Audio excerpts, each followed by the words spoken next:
Chemical coordination किया था।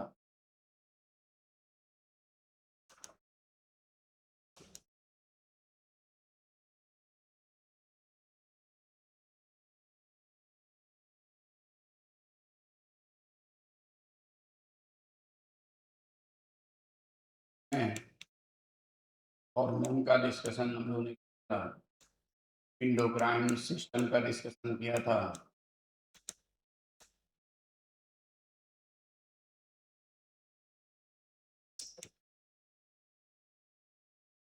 और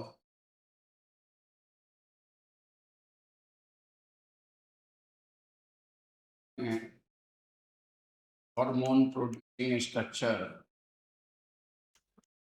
सबका डिस्कशन किया। अभी जो है सबसे पहले जो जिस एंडोक्राइन स्ट्रक्चर का डिस्कशन करेंगे वो है हाइपोथैलेमस। तो hypothalamus is a part of forebrain, part of forebrain का ये located on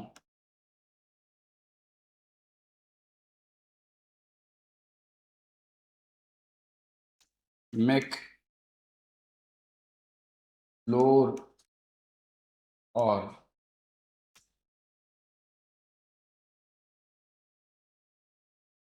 basal part of dance.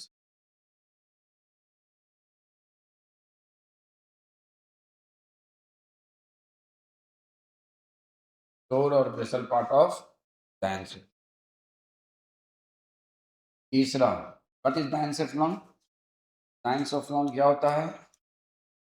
बोलो एनीवन, सब पढ़े होंगे। diencephalon क्या होता है न्यूरल कंट्रोल एंड कोऑर्डिनेशन में? what is diencephalon?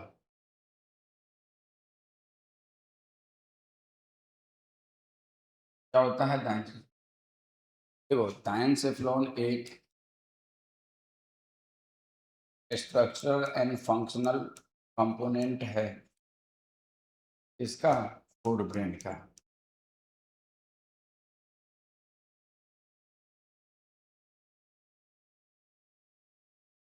हमारे फोरब्रेन में सुन लो, मैं इसका थोड़ा सा जानना जरूरी है। What is diencephalon? हमारे फोरब्रेन में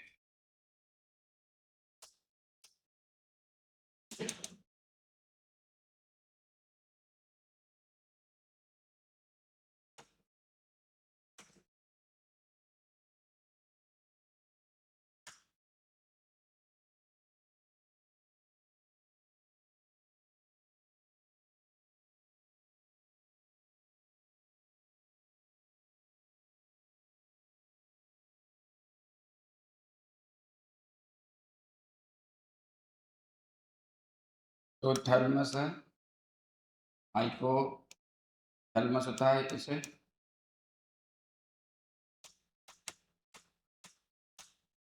तो थैलमस है एक। अब देखो इसके बारे में डिटेल में डायनसेफ्लॉन का हम लोग न्यूरल कंट्रोल एंड कोऑर्डिनेशन में पढ़ेंगे, अभी मैं सिर्फ एक आइडिया दे रहा हूँ। और यहाँ पे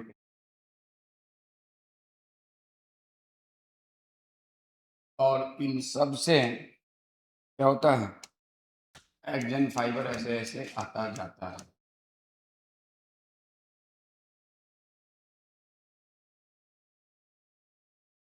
तो इन पूरे को कंबाइन हम क्या कहते हैं, हमारे फोरब्रेन में ऐसा स्ट्रक्चर होता है। जब आप फोरब्रेन का ऐसे काटोगे, इस तरह से काटोगे, काटने के बाद आपको ये स्ट्रक्चर देगा वेंट्रल साइड। किस साइड से? Ventral side. ऐसे इसको अपने काटा फोरब्रेन को, और काट के आगे आधे का वेंट्रल हाफ को काट के फेंक दोगे तो उसमें आपको ऐसे स्ट्रक्चर, एक राइट सेरिबेलम हेमिस्फीयर में एक स्ट्रक्चर होता है, एक लेफ्ट में। इन दोनों को क्या कहते हैं, थैलेमस। अब क्या होता है न्यूरल कंट्रोल कोऑर्डिनेशन में डिटेल में पढ़ेंगे। कहाँ पढ़ेंगे? न्यूरल। हमारे एक राइट सेरिब्रल हेमिस्फीयर में थैलेमस, एक लेफ्ट सेरिब्रल हेमिस्फीयर, इसको हम क्या कहते हैं, थैलेमस। और दोनों थैलेमस के बीच में और ऊपर एक स्ट्रक्चर होता है जिसको कहते हैं एपी। एपी मतलब ऊपर, एपी मतलब अपॉन, एपी थैलेमस। और दोनों सेल्युलर हेमिस्फीयर के बीच में और दोनों थैलेमस के नीचे एक स्ट्रक्चर होता है जिसको क्या कहते हैं? हाइपो, क्यों नाम है हाइपोथैलेमस? थैलेमस एक लैंडमार्क है, स्ट्रक्चर है, और इसके ऊपर है तो एपी, नीचे है तो हाइपो। इसीलिए हम लोग कमरा मान लो, तो एक कमरा मान लो और इसमें एक मिस्टर एक्स खड़े हैं, तो मिस्टर एक्स का किस फ्लोर पे खड़े हैं? इस फ्लोर पे तो खड़े हैं। ये इसका लेटरल साइड हो गया, इसका रूफ हो गया, ये इसका फ्लोर नहीं हो गया? तो आपके बुक में क्या लिखा है? मेक फ्लोर और basal part of, make floor और बेसल पार्ट ऑफ डाइनसेफ्लॉन, ठीक है? फ्लोर बनाता है या बेसल पार्ट ऑफ डाइनसेफ्लॉन, इसको बनाता है। अब आ जाइए,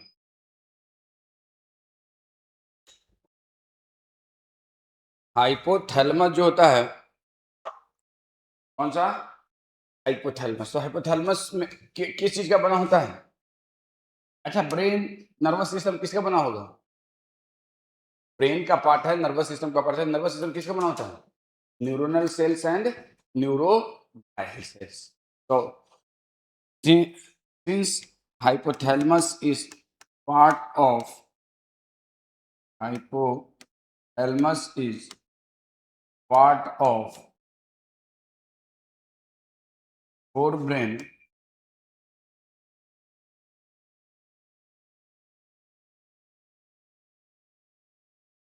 since hypothalamus is part of forebrain, it consists of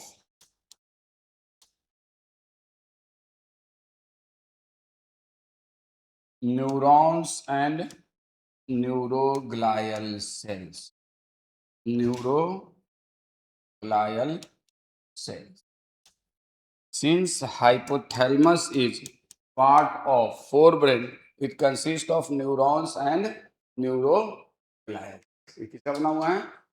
neuron and neuroglial cell का, न्यूरॉन और न्यूरोग्लायल सेल का बना हुआ है। किसका बना है? Neurons and neuroglial cell. अब देखो, तो हाइपोथैलेमस के अंदर, अब जैसे मैं यहाँ पे एक हाइपोथैलेमस को मैग्नीफाइड भी बना रहा हूँ, ये है हाइपोथैलेमस, कुछ भी दिस इज अ हाइपोथैलेमस, छोटा।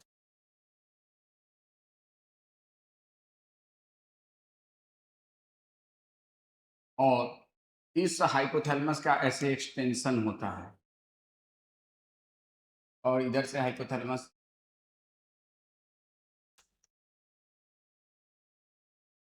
का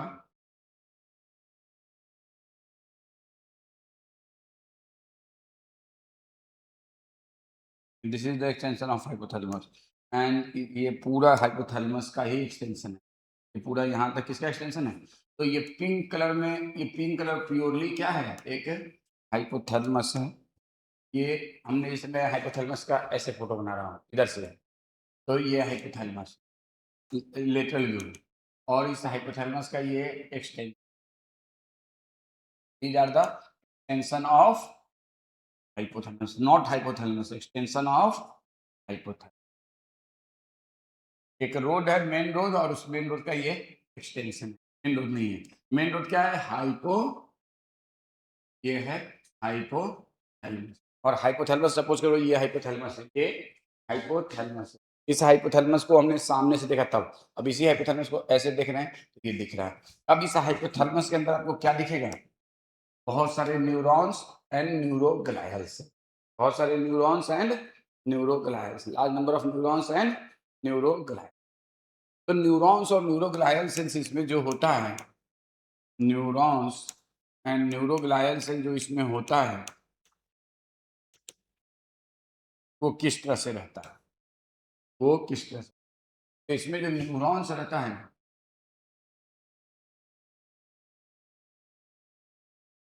न्यूरॉन्स के कितने पोर्शन होते हैं ये बताओ? किसी टिपिकली न्यूरॉन के सेल बॉडी डेंड्राइट और axon 5, cell body, dendrite and axon 5।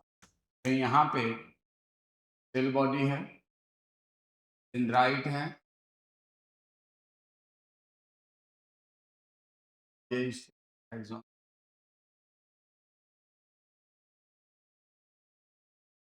ये एक न्यूरॉन है। और हाइपोथैलेमस में क्या होता है ना, बहुत सारे न्यूरॉन के सेल बॉडी एक साथ। एक बनाने से पहले देख लीजिए, एक और न्यूरॉन है, उसका सेल बॉडी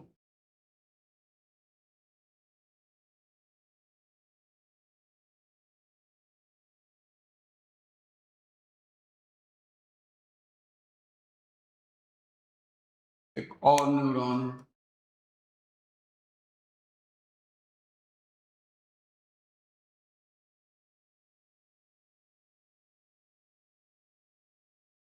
तो ये बताओ यहाँ पे ये क्या है, this is the collection of neuronals, collection of neuronals. Hypothalamus में ऐसे बहुत सारे collection of neural cell body दिखते हैं। हाइपोथैलेमस के अंदर ऐसे बहुत सारे कलेक्शन ऑफ न्यूरॉन, जैसे एक और मैं बनाता हूँ यहाँ पे एक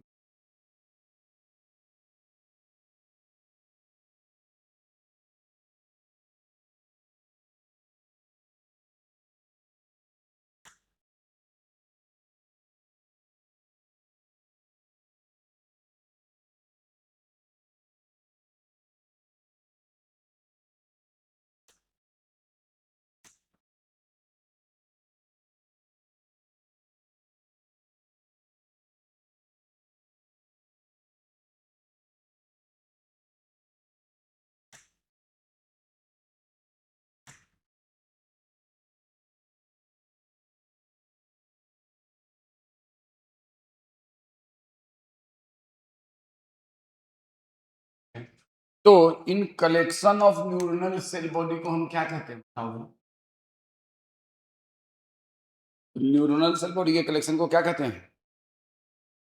न्यूक्लियाई। देखो, आपने दो टर्म सुना होगा, अगर आपने पढ़ा होगा, एक टर्म सुना होगा गैंग्लिया और एक टर्म सुना होगा न्यूक्लियाई। ये दोनों टर्म किसके लिए इस्तेमाल होता है? Collection of neuronal cell body. इनके दोनों टर्म किसके लिए इस्तेमाल होता है भाई? Collection of neuronal cell, collection of neuronal cell body के लिए कौन सा टर्म इस्तेमाल होता है? न्यूक्लियाई या गैंग्लिया। तो न्यूक्लियाई कहाँ पे इस्तेमाल होता है? Within CNS, within CNS. और ये गैंग्लिया कहाँ पे इस्तेमाल होता है? Within PNS. पीएनएस मतलब पेरिफेरल नर्वस सिस्टम। तो हाइपोथैलेमस के अंदर क्या है? न्यूक्लियाई है। क्या है? न्यूक्लियाई है। और कितने न्यूक्लियाई है? तो बहुत सारे न्यूक्लियाई, इसके अंदर 2 न्यूक्लियाई। और उसके अलावा इनमें जगह जगह इसमें कौन सा सेल होगा? तो इन सब के बीच में ये न्यूरोग्लायल सेल्स। कौन सा सेल्स? Neuroglial sales. ये कौन सा सेल्स है? न्यूरोग्लायल। तो hypothalamus have lots of nuclei. ये दो ही नहीं, ऐसे बहुत सारे न्यूक्लियाई। कोई दिक्कत? समझ में आ रहा है न्यूक्लियाई क्या है? Collection of neuronal cell body. और hypothalamus have lots of nuclei. एक दो नहीं, कई सारे न्यूक्लियाई होते हैं। Hypothalamus have lots of nuclei. और ये न्यूक्लियाई इसमें बहुत सारे हैं, एक नहीं है, दो नहीं है, कई सारे हैं। And among the nuclei, what is this? तो these are the neuroglial cells. तो इस डायग्राम को आप बना लीजिए, मैं लिख देता हूँ। ये सब क्या है? न्यूरोग्लायल टिश्यूज और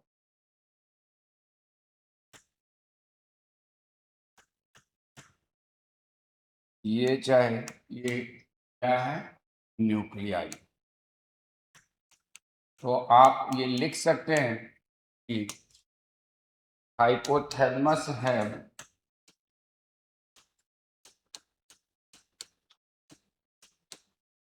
lots of nuclei. Lots of nuclei. Hypothalamus के बाद बहुत सारे nuclei have lots of nuclei, और इन न्यूक्लियाई का काम क्या होता है वो बात की है, और उसके अलावा इसमें न्यूरोग्लायल टिश्यूज हैं वो तो है। आपने हाइपोथैलेमस का फंक्शन सुना होगा, थर्मो रेगुलेटिंग सेंटर, आपने सुना होगा हर्ष सेंटर, आपने सुना होगा hunger centre, appetite centre, sexual desire centre, osmo regulatory centre. ये सारे काम आपने सुना होगा किसके? हाइपोथैलेमस। ये सारे काम किसके सुना होगा? हाइपोथैलेमस। अब ये बताओ,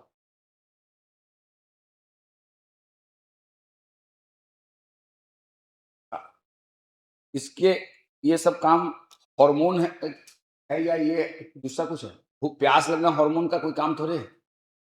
ये देखो, ये न्यूक्लियाई जो स्पेशल न्यूक्लियाई, इसमें मान लो इसमें 10 न्यूक्लियाई थे, एक न्यूक्लियाई कहता है तुमको, तुम्हारे ब्रेन को कहता है तुमको प्यास लग रहा है। एक न्यूक्लियाई कहता है तुम्हारे ब्रेन को तुमको भूख लग रहा है। एक न्यूक्लियाई तुमको कहता है कि तुम्हारे बॉडी में क्या कहते हैं, ऑस्मो रेगुलेटरी डिस्टर्ब हो गया है, उसे तुम्हें मेंटेन करना है, और फिर बॉडी को उसके लिए मजबूर करता है। एक न्यूक्लियाई कहता है you need sexual desire, you have a sexual desire. तो ये सब हार्मोनल फंक्शन तो है नहीं। ये कौन सा फंक्शन हुआ? Non hormonal. तो हाइपोथैलेमस के दो तरह के फंक्शन होते हैं, एक होता है नॉन इंडोक्राइन फंक्शन जो कि हार्मोन का काम नहीं है, और दूसरा होता है इंडोक्राइन, जैसे hunger, thirst, appetite, sexual desire, osmoregulation. ये सब किसका कौन सा फंक्शन है? Non endocrine. और इसके अलावा hypothalamus is self produce hormones, various hormones, 11 hormones. कितने हार्मोन्स? 11 हार्मोन। और ये कौन सा फंक्शन कहलाता है? Endocrine function. तो हम लोग इस चैप्टर में कौन सा फंक्शन पढ़ेंगे? इंडोक्राइन फंक्शन या non endocrine function? Chemical coordination है तो इंडोक्राइन। को आपको बात लिखना है, these nuclei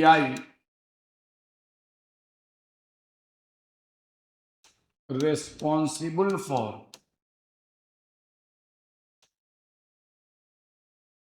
various functions, और इन वेरियस फंक्शंस को हम लोग दो ग्रुप में डिवाइड करते हैं, इंडोक्राइन फंक्शन और दूसरा non endocrine function.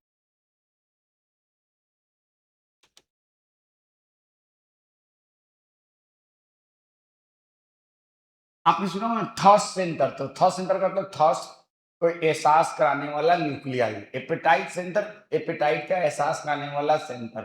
Thermo regulatory centre, temperature को रेगुलेट करने वाला सेंटर, थर्मो टेम्परेचर को रेगुलेट करने वाला न्यूक्लियाई। समझ में आया? तो वो सारे कौन से फंक्शन हो गए? हाँ।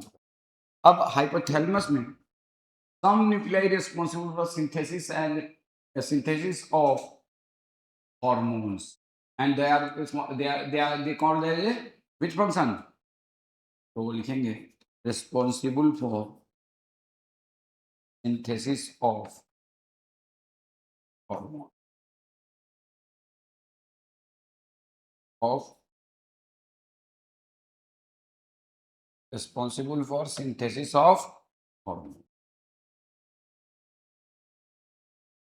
किसके लिए रिस्पॉन्सिबल है? Responsible for synthesis of hormone. किसके लिए रिस्पॉन्सिबल है? Synthesis of hormone. तो आगे बढ़े, देखो न्यूक्लियाई का मतलब समझ गए ना, collection of neuronal cell body in central nervous system. तो यहाँ पे हाइपोथैलेमस में ऐसे बहुत सारे न्यूक्लियाई है। अब मैं जो स्ट्रक्चर बनाने जा रहा हूँ उसको ध्यान से सुन। ये तो मैंने, ये है हाइपोथैलेमस मान लीजिए, मानने में कोई आई।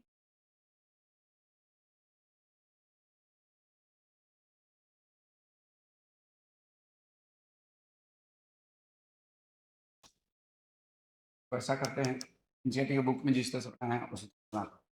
देखो मैं हूँ, आपने मेरा हाइपोथैलेमस इधर से देखा, इधर से देखा तो आगे वाला क्या चीज़ कहलाएगा? वेंट्रल या डोर्सल? वेंट्रल, और पीछे में क्या कहलाएगा? डोर्सल। ठीक है ना? कई आगे वाला क्या कहलाएगा? आगे में वेंट्रल और पीछे में क्या कहलाएगा? डोर्सल। कई बार वेंट्रल को हम लोग एंटीरियर भी क्या कहते हैं? हालाँकि वेंट्रल और एंटीरियर 2 अलग-अलग शब्द हैं। कई बार हम लोग डोर्सल को पोस्टीरियर भी कहते हैं, ताकि ये इंसान के लिए अलग टर्म का इस सेंस में। अब ये हाइपोथैलेमस का यहाँ पे ऐसे एक्सटेंशन है, ऐसे एक्सटेंशन, और हाइपोथैलेमस का ऐसे। अब यहाँ पे क्या होता है? यहाँ पे एक न्यूक्लियाई है। अब मैं यहाँ पे पूरा न्यूक्लियाई, ये एक मान लीजिए क्या है? न्यूक्लियाई। और इस न्यूक्लियाई से एक्सन फाइबर ऐसे आया, यहाँ पे आके एक न्यूक्लियाई में कितने न्यूरोनल सेल बॉडी हैं? तो हज़ारों। एक न्यूक्लियाई में कितने सेल बॉडी हैं? तो हज़ारों। तो हज़ारों लाखों, तो हज़ारों और लाखों एक्सन फाइबर आए और उन सबका एक्सन टर्मिनल और ये साइनेप्टिक नोड, कोई दिक्कत? एक दूसरा न्यूक्लियाई है, एक दूसरा, और इससे भी एक्सन फाइबर ऐसे आए।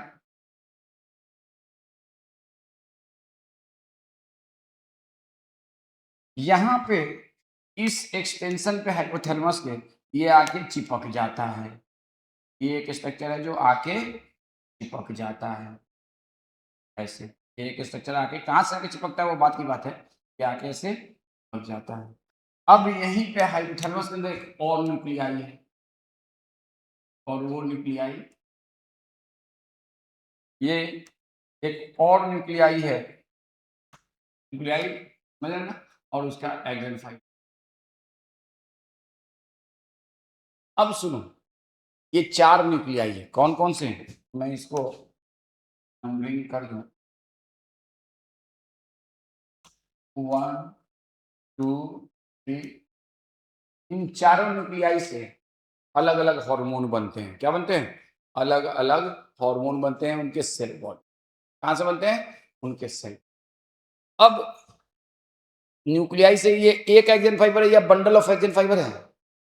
ये ग्रीन वाला बंडल ऑफ एक्सन फाइबर है या एक बंडल? एक न्यूक्लियाई के अंदर बहुत सारा सेल बॉडी, एक न्यूक्लियाई के अंदर बहुत सारा सेल बॉडी। तो ये ग्रीन वाला क्या रिप्रेजेंट कर रहा है? बंडल ऑफ एक्सन फाइबर या single axon fibre? Bundle of axon fibre या single axon fibre? Bundle of axon fibre. ये व्हाइट वाला भी क्या रिप्रेजेंट कर रहा है? बंडल ऑफ एक्सन फाइबर, क्योंकि एक न्यूक्लियाई के अंदर बहुत सारे सेल बॉडी हैं, तो ये बहुत सारे एक्सन फाइबर हुए हैं। और बंडल ऑफ एक्सन फाइबर को क्या कहते हैं हम लोग?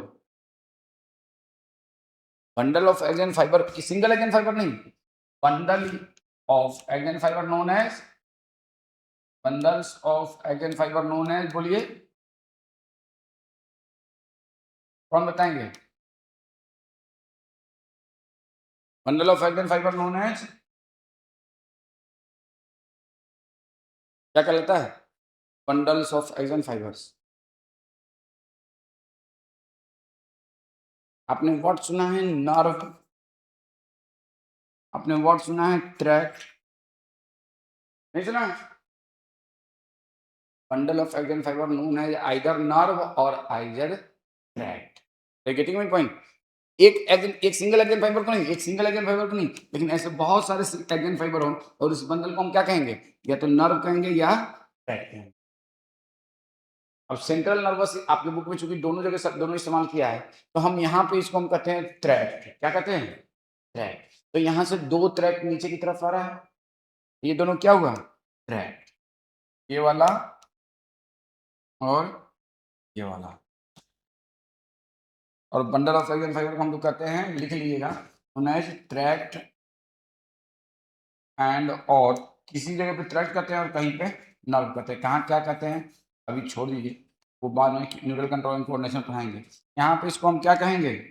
यहाँ पे इसको हम कहेंगे ट्रैक्ट। क्या कहेंगे? TRAC। अब ये लाल वाला ऊपर में क्या है? तो ये है हाइपोथैलेमस। हाइपोथैलेमस। और हाइपोथैलेमस का इस पार्टिकुलर एक्सटेंशन को हम लोग क्या कहते हैं? पोस्टेरियर पिट्यूटरी नहीं सुनो, चलो लिख लो, पोस्टेरियर पिट्यूटरी ग्लैंड। क्या कहते हैं इसको? Posterior pituitary gland. इस एक्सटेंशन को हाइपोथैलेमस के हम क्या कहते हैं? Posterior pituitary gland is extension of hypothalamus. और ये जो आके चिपका है, इसको हम लोग, इसके इस पोर्शन को हम लोग कहते हैं एंटेरियर पिट्यूटरी ग्लैंड। क्या कहते हैं? Anterior pituitary. और इसमें ये जो बीच वाला रह जाता है, इसको हम लोग क्या कहते हैं? Intermediate pituitary gland. Intermediate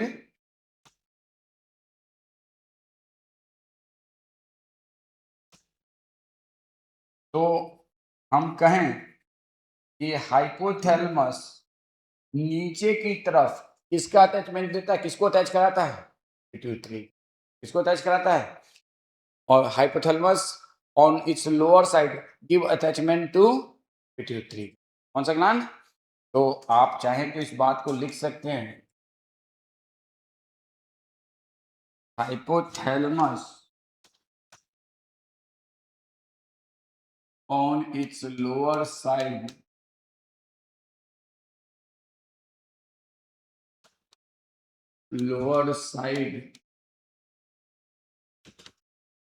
give attachment to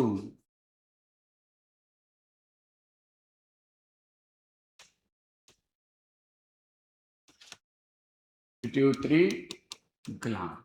कौन सा gland? give attachment to pituitary on its lower side give attachment to which gland? pituitary। Lower side में किसको अटैचमेंट दे रहा है? Pituitary gland. और ये जो पिट्यूटरी ग्लैंड है, इसका दूसरा नाम क्या हो सकता है? Anyone? What is the other name of pituitary gland? Other name of pituitary gland, other name of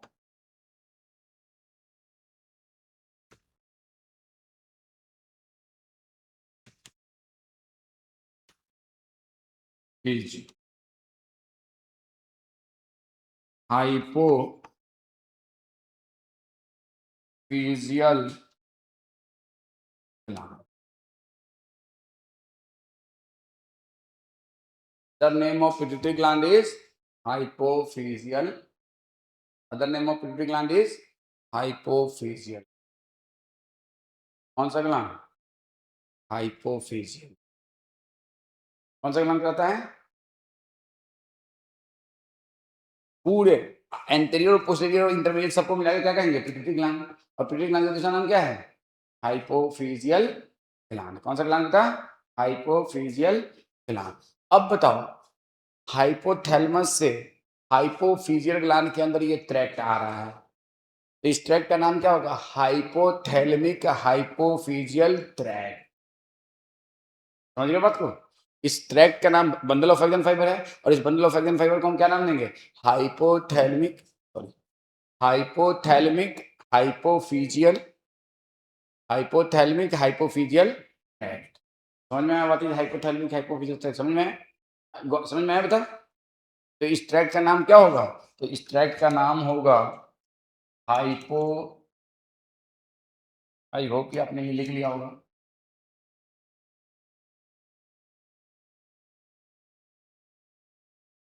तो इस ट्रैक्ट का नाम होगा हाइपोथैलेमिक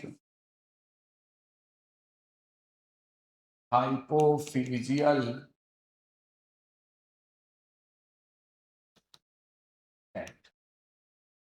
हाइपोथैलेमिक हाइपोफिजियल ट्रैक्ट। इस ट्रैक्ट का क्या नाम होगा? Hypothalamic hypophyseal tract.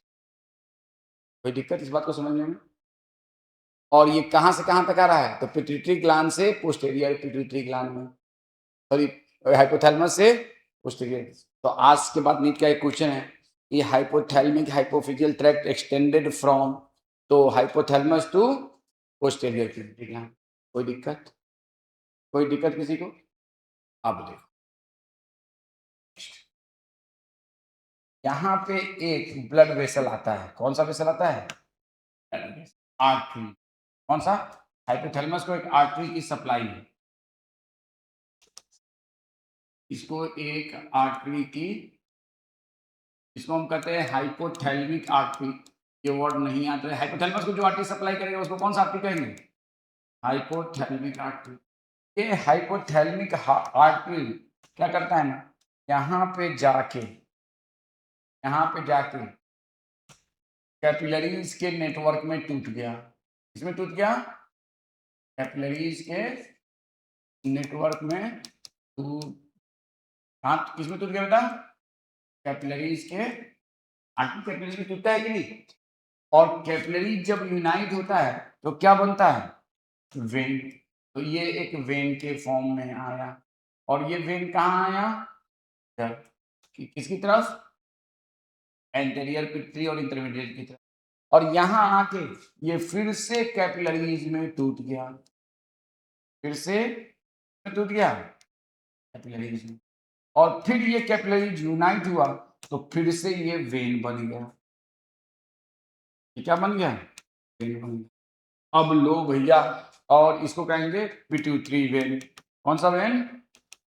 पिट्यूटरी या हाइपोफिजियल वेन। यहाँ पे आर्टरी है। देखो तुम लोगों ने क्या पढ़ा होगा कि कहीं भी एक आर्टरी होता है, आर्टरी डिवाइड होता है और छोटे आर्टरी में, और छोटे आर्टरी में अल्टीमेटली वो कैपिलरीज के नेटवर्क में डिवाइड होता है। आपने ये पढ़ा होगा। आर्टरी अल्टीमेटली किसमें डिवाइड होता है? कैपिलरी। वो कैपिलरी जब यूनाइट होता है तो क्या बनता है? वेन्स। वो कैपिलरी जब यूनाइट होता है तो क्या बनता है? वेन्स। और वेन फर्दर डिवाइड होकर कैपिलरी बनता है? नहीं बनता। लेकिन यहाँ पे कुछ अनयूजुअल लग रहा है कि नहीं? यहाँ पे एक आर्टरी है, आर्टरी जो डिवाइड हुआ वो किसमें डिवाइड हुआ? यहाँ पे कैपिलरीज में।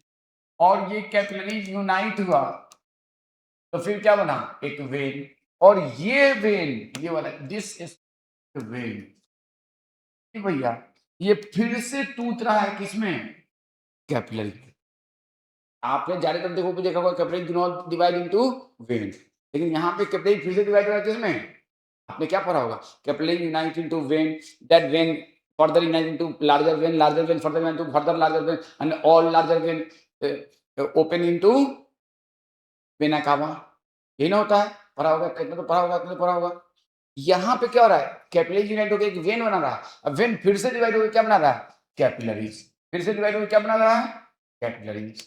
लो भैया, ये तो एक अलग तरह का वेन हो गया। ऐसा वेन जो कैपिलरी से शुरू हो और कैपिलरीज में खत्म हो, जो एक ऑर्गन से खून को लेके दूसरे ऑर्गन में आए, ऐसे वेन को क्या कहते हैं? Portal vein. A vein which emerge from capillaries and end in capillaries and bring blood from one organ to another organ described as portal vein। तो लिखो पहले पोर्टल वेन क्या होता है। अब portal vein,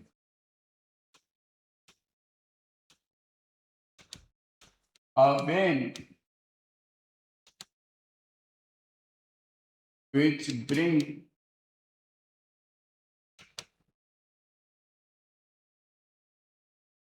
blood from one organ to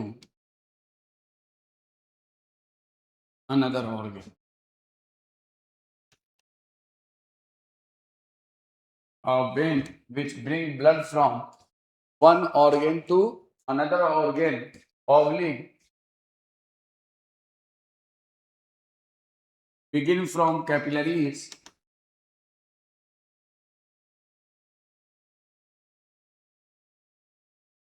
and end in capillary। तो ऐसे when को कौन सा वेन कहते हैं? पोर्टल। अब इस पोर्टल वेन का नाम क्या होगा? तो ऊपर में क्या है? हाइपोथैलेमस। नीचे में क्या है? Hypophyseal gland. तो इस वेन का नाम क्या होगा? Hypothalamic hypophyseal portal when. कोई दिक्कत? कोई दिक्कत बाबू? किसी को कोई दिक्कत? इस वेन का नाम क्या होगा? Hypothalamic hypophyseal portal vein. इस वेन को हम लोग क्या कहेंगे? हाइपोथैलेमिक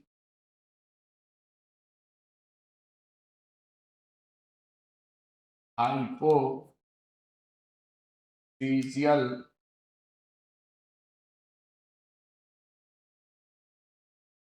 पोर्टल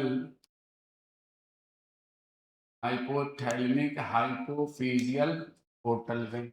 इस वेन का क्या नाम होगा? Hypothalamic hypophyseal portal when. कोई तकलीफ हो तो बताइए, किसी को कोई तकलीफ हो तो बताइए। Hypothalamic hypophyseal portal vein. इस वेन का नाम क्या होगा? Hypothalamic hypophyseal portal.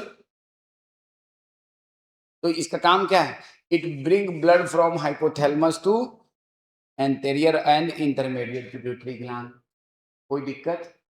Pituitary gland का दूसरा नाम क्या है? Hypophyseal gland. अब देखो, एंटेरियर पिट्यूटरी ग्लैंड और इंटरमीडिएट पिट्यूटरी ग्लैंड को कंबाइनली हम कहते हैं एडिनो हाइपोफिजियल ग्लैंड, शॉर्ट में एडिनो हाइपोफाइसिस। और पोस्टेरियर पिट्यूटरी ग्लैंड का दूसरा हम लोग क्या कहते हैं? न्यूरो हाइपोफिजियल ग्लैंड, शॉर्ट में न्यूरो हाइपोफाइसिस। क्यों न्यूरो कहते हैं? क्योंकि ये नर्वस सिस्टम का एक्सटेंशन है। क्यों? क्योंकि ये नर्वस सिस्टम का extension. Nervous hypothalamus is a part of nervous system and is extension of nervous system, इसलिए इसका नाम है न्यूरो हाइपोफिजियल ग्लैंड, शॉर्ट में न्यूरो हाइपोफाइसिस। अब कहोगे सर इसको एडिनो हाइपोफाइसिस क्यों कहते हैं, इस लाल वाले को? तो देखो, एंटीरियर और इंटरमीडिएट पिट्यूटरी ग्लैंड के अंदर, इसके अंदर यहाँ पे छोटे छोटे इंडोक्राइन, ऑर्गेनाइज्ड इंडोक्राइन स्ट्रक्चर्स हैं, ऑर्गेनाइज्ड इंडोक्राइन स्ट्रक्चर्स हैं। और जब जब कभी कहीं पे कोई ग्लैंड हो, इसके अंदर इंडोक्राइन स्ट्रक्चर है, hormone producing organised endocrine structure है, hormone producing organised endocrine structure है। और इनको हम लोग उसके लिए जब कभी भी कोई ग्लैंड हो, उसके लिए एक टर्म इस्तेमाल होता है एडिनो। एडिनो मतलब ग्लैंड। तो हाई पिट्यूटरी ग्लैंड का वो पर्सन जिसके अंदर ग्लैंड हो, उसको क्या कहेंगे? एडिनो हाइपोफिजियल ग्लैंड या एडिनो हाइपोफाइसिस। कोई दिक्कत? तो हम अगर लिखें, ये तो लिख लिया ना।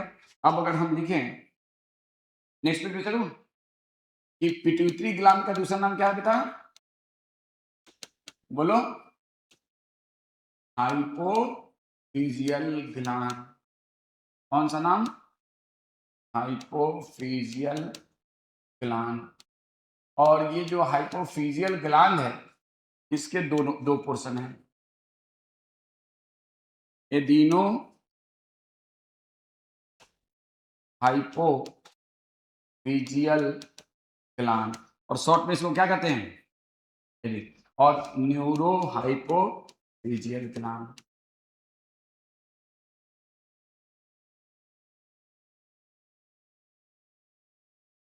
और शॉर्ट में हम लोग इसको कहते हैं एडिनो हाइपोफाइसिस।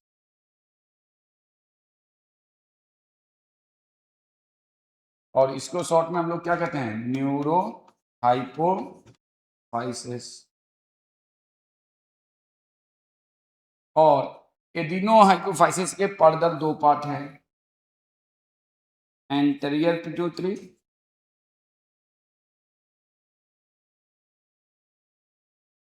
ग्लैंड,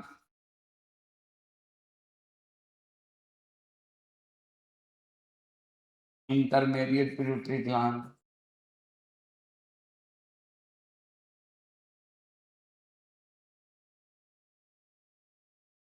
इसका कोई दो पार्ट होता नहीं है, इसको हम लोग also known as posterior pituitary.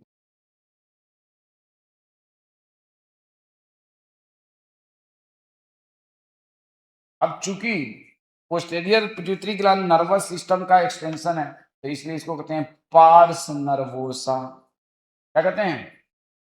Parse nervosa. अब इन पूरे पिट्यूटरी ग्लैंड को देखो, तो सबसे पहले कौन सा स्ट्रक्चर बनता है? हाइपोथैलेमस से ये पार्स नर्वोसा। उसके बाद कौन सा बनता है? ये बीच वाला स्ट्रक्चर। कौन सा? ये बीच वाला स्ट्रक्चर, पार्स इंटरमीडिया। अब फिर सबसे बाद में कौन बनता है? ये वाला। और जो बाद में बनता है उसको हम क्या कहते हैं? डिस्टल। तो पार्स डिस्टालिस। क्या नाम क्या है? क्या नाम है? देखो, कहीं भी टर्म डिजिटल और प्रॉक्सिमल होना, जैसे मेरा ये हाथ है, तो यहाँ पे ये मेरे हाथ में, इस हाथ में अगर इस लोकेशन को कहेंगे तो this is the proximal to body and this is digital to body. तो पहले कौन बना होगा? प्रॉक्सिमल पार्ट या डिजिटल पार्ट? तो पूरे पिट्यूटरी ग्लैंड के अंदर सबसे पहले कौन सा बनता है? Neuro pars nervosa. फिर कौन बनता है? Pars intermediate. फिर कौन बनता है? पार्स ये ओरिजिन के बेसिस पे ये नाम है और उसके लोकेशन। तो इसका नाम है pars intermedia and pars distalis. Pars, तो पार्स नर्वोसा, पार्स इंटरमीडिया और पार्स डिस्टालिस। अब पार्स डिस्टालिस के अंदर आपको और पार्स इंटरमीडिया के अंदर ये सब इंडोक्राइन स्ट्रक्चर्स हैं। कौन से? ऑर्गेनाइज इंडोक्राइन ग्लैंड्स हैं। ऑर्गेनाइज इंडोक्राइन ग्लैंड्स हैं। इन ऑर्गेनाइज इंडोक्राइन ग्लैंड्स को हम लोग क्या कहते हैं? इनको they are the organise endocrine, ये है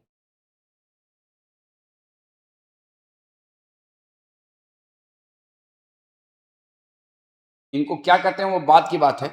तो आप ये बताओ, यहाँ पे ये दो न्यूक्लियाई 3 और 4, ये जो जो दोनों न्यूक्लियाई है, इससे ट्रैक निकलता है और कहाँ पहुंचता है? न्यूरोहाइफर। यहाँ पे 2 न्यूक्लियाई, इससे ट्रैक निकलता है और वो हाइपोथैलेमस में ही खत्म हो जाता है। अब ये चारों जो न्यूक्लियाई है, they are responsible for synthesising and releasing various synthesising various hormones, and that hormones are known as hypothalamic hormone. कौन से हॉर्मोन्स? तो अभी तक हम लोगों ने क्या सीखा कि हाइपोथैलेमस के अंदर क्या है? बहुत सारे न्यूक्लियाई हैं। उन न्यूक्लियाई को हम लोग सेंटर भी कहते हैं। जैसे कि प्यास लगाने वाले न्यूक्लियाई को क्या कहते हैं? Thirst centre. भूख लगाने वाले न्यूक्लियाई को क्या कहते हैं? Appetite centre. Sexual desire centre. Temperature को temperature regulating centre, osmoregulating centre, बहुत सारे न्यूक्लियाई। उसके अलावा कुछ न्यूक्लियाई हार्मोन का सिंथेसिस करते हैं। उनका अलग अलग नाम होता है, वो नाम आपको नहीं पढ़ने हैं। हर न्यूक्लियाई का अलग अलग नाम होता है। अब वो न्यूक्लियाई हार्मोन पैदा करते हैं। अब दो ऐसे न्यूक्लियाई हैं जो हार्मोन 3 और 4 जो हार्मोन पैदा करने के बाद अपना हार्मोन इस बंडल ऑफ एक्टिन फाइबर और इस ट्रैक के जरिए नीचे की तरफ लाता है और ला के कहाँ पे स्टोर कराता है? तो साइनेप्टिक नॉब के अंदर within synaptic vesicle, within synaptic vesicle. तो ये हार्मोन्स जो हैं, ये जो हार्मोन्स हैं, ये हार्मोन कहाँ पे पैदा हुए हैं? ये लाल वाले और ये पीला वाले पैदा हुए हैं हाइपोथैलेमस में और ट्रांसपोर्टेड एक्सोनली एंड स्टोर्ड इन न्यूरोहाइपोथैलेमस। कोई दिक्कत? कौन वाला? ये पीला वाला और लाल वाला हार्मोन पैदा कहाँ हुआ था? हाइपोथैलेमस, इनके सेल बॉडी में। कहाँ पे पैदा हुआ था? इनके, इसमें पीला वाला पैदा हुआ था इनके सेल बॉडीज में और इसमें लाल वाला। और ये ट्रांसपोर्ट हुआ एक्सोनली। एक्सोनली का मतलब एक्सन फाइबर के जरिए, और ऐसे ट्रांसपोर्ट होके जाके स्टोर कहाँ हुआ? Neuro hypo. ये भी क्या पैदा हुआ है यहाँ पे? तो ये दोनों हार्मोन कहाँ पैदा हुआ है? हाइपोथैलेमस में, लेकिन स्टोर कहाँ हो रहा है? Neuro hypothalamus. उसी तरह से ये दोनों न्यूक्लियाई कई तरह के हार्मोन बनाते हैं, एक तरह के नहीं, कई तरह के हार्मोन बनाते हैं। ये दोनों न्यूक्लियाई जो है ना, कई तरह के हार्मोन बनाते हैं। जैसे ये कई तरह का हार्मोन बनाता है और ये कई तरह का हार्मोन बनाता है। और ये दोनों हार्मोन ये दोनों हार्मोन बनने के बाद रिलीज कहाँ होते हैं? हाइपोथैलेमस में या एडिनोहाइपोफिसिस में? हाइपोथैलेमस में ही। रिलीज भी कहाँ हो रहे हैं? तो these pink and white hormone produced in hypothalamus and released in hypothalamus. कोई दिक्कत? And this red and these pink group of hormones, एक नहीं बहुत सारे, and white group of hormones produced in hypothalamus, released in hypothalamus. The yellow and red hormones produced in hypothalamus, transported axonally and stored in neuron. कोई दिक्कत? यहाँ तक कोई दिक्कत? तो एक टर्म है एनसीईआरटी में न्यूरो हार्मोन और एक टर्म है न्यूरो सेक्रेटरी सेल। पहले ये समझिए, ये बात हो गया, ये यहाँ पे समझ में आ गया, इसमें कोई दिक्कत? एक टर्म है एनसीईआरटी में neuro hormone.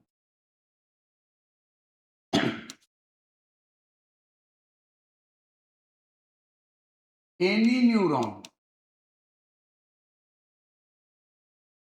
if synthesized hormone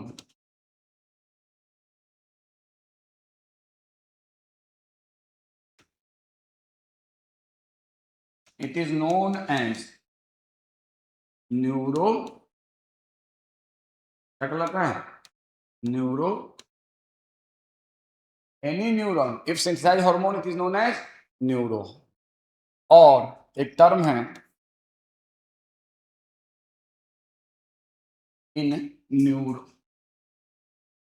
any neuron लिखते हैं any hormone if synthesize by उल्टा लिखिए by neuron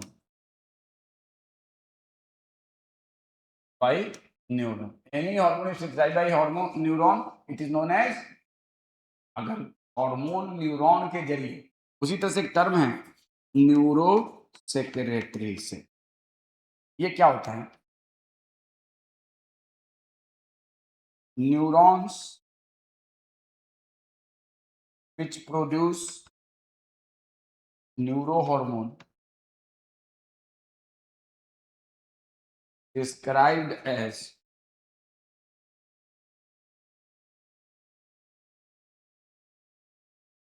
neuro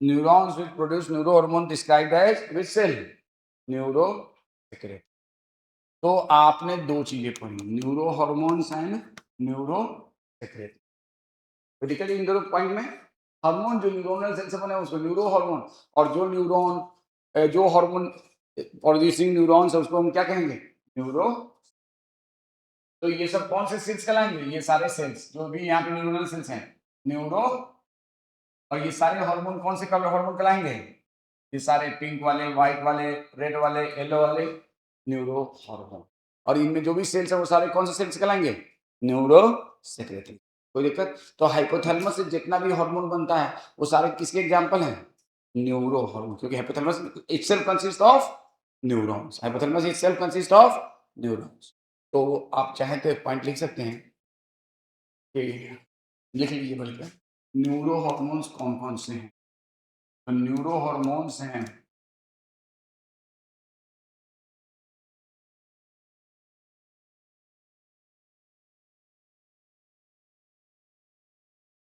all hormone synthesized by hypothalamus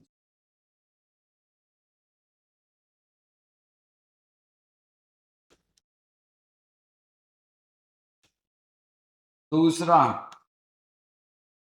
melatonin produced by pineal gland ये भी एग्जांपल किसका है न्यूरो और ये बात आपको नहीं मालूम होगा adrenaline and nor adrenaline produced by adrenaline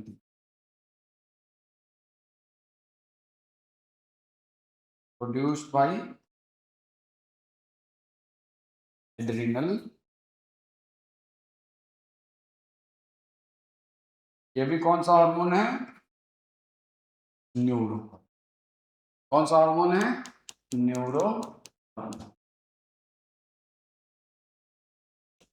all hormones synthesized by hypothalamus is example of neurohormone melatonin produced by pineal gland is example of neurohormone adrenaline and noradrenaline produced by adrenal is also example of neurohormone also example of neurohormone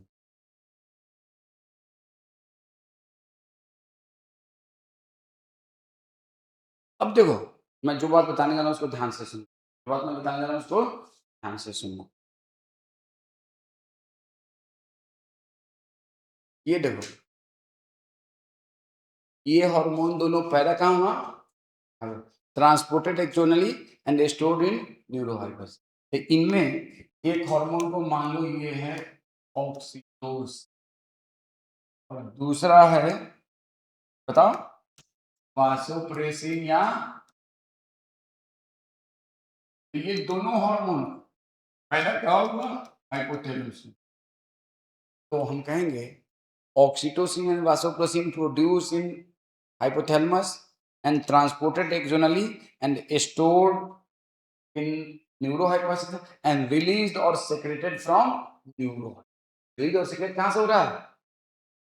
ये बात class 12 में जब आप पढ़ोगे कौन सा parturition, तो बच्चे बड़ा कंफ्यूज हो जाते हैं। वहां लिखा हुआ है न्यूरो हाइपोफाइसिस सेक्रेट क्या?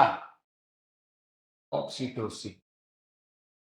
चाइल्ड डिलीवरी के दौरान सेक्रेट, सेक्रेट का मतलब दूसरा मतलब क्या होता है? रिलीज।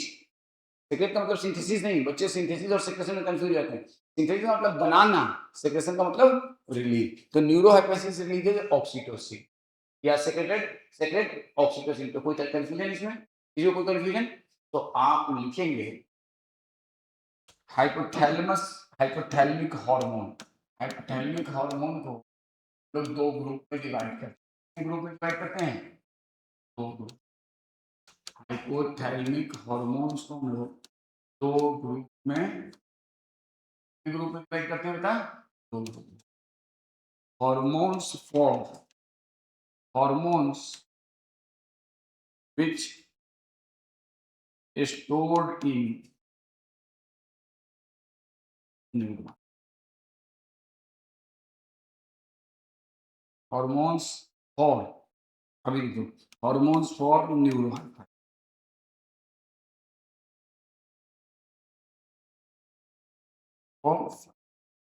और लिखेंगे एक्चुअली तीन जो हार्मोन एनसीईआरटी का लाइन भी है, produced in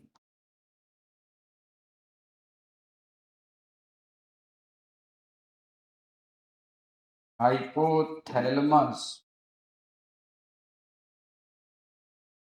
transported axonally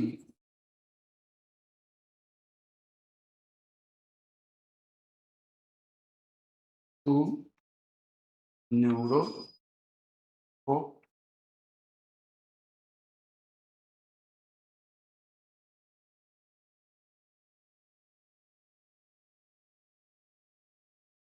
actually these hormone produced in hypothalamus transported axonally to neurohypophysis. Transported axonally to neurohypophysis. कहाँ पैदा हुआ? हाइपोथैलेमस में। और एक्सोनली कहाँ ट्रांसपोर्ट हुआ? न्यूरोहाइपोफाइसिस। कहाँ ट्रांसपोर्ट हुआ? न्यूरोहाइपोफाइसिस। कोई दिक्कत इसमें, इस बात में? And store there, store. और इस हार्मोन के नाम क्या हैं? ये टोटल कितने हैं?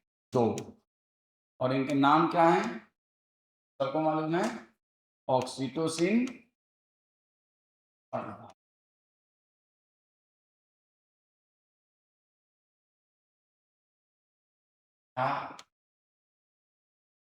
अब यहाँ पे ये जो हार्मोन है ना, ये सिंगल सिंगल हार्मोन नहीं है। These represent group of hormones. क्या?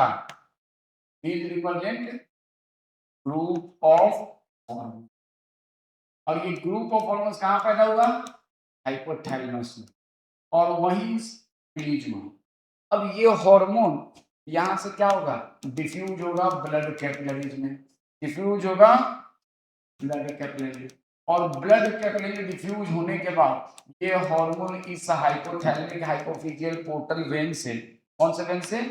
हाइपोथैलेमिक हाइपोफिजियल पोर्टल वेन से इस कैपिलरी में आएगा कि नहीं आएगा? भाई आएगा या नहीं आएगा? बोलो भाई, आएगा या नहीं आएगा? अब उसके बाद जब यहाँ आएगा तो यहाँ पे क्या करेगा? यहाँ पे ये सब endocrine structure of adeno hypophysis है। यहाँ पे ये हार्मोन कैपिलरी से बाहर आएगा। कहाँ पर आएगा? कैपिलरी से बाहर आएगा। कहाँ आएगा? कैपिलरी से बाहर आएगा और आके इन इंडोक्राइन स्ट्रक्चर जो कि एडिनो हाइपोफाइसिस में है उसको कहे। इंडोक्राइन स्ट्रक्चर है तो हार्मोन प्रोड्यूसिंग स्ट्रक्चर है, उसको कहेगा तुम हार्मोन पैदा करो या तुम हार्मोन पैदा करो। दो तरह का काम करेगा। कुछ कहेगा तुम करो पैदा, कुछ कहेगा तुम नहीं करो। नहीं समझे? मम्मी कर रही है, तुम सब्जी खरीद लाओ, और बोले नहीं तुम्हें नहीं आना, मैं जाऊंगा। वैसे ही यहाँ से दो तरह का हार्मोन आता है।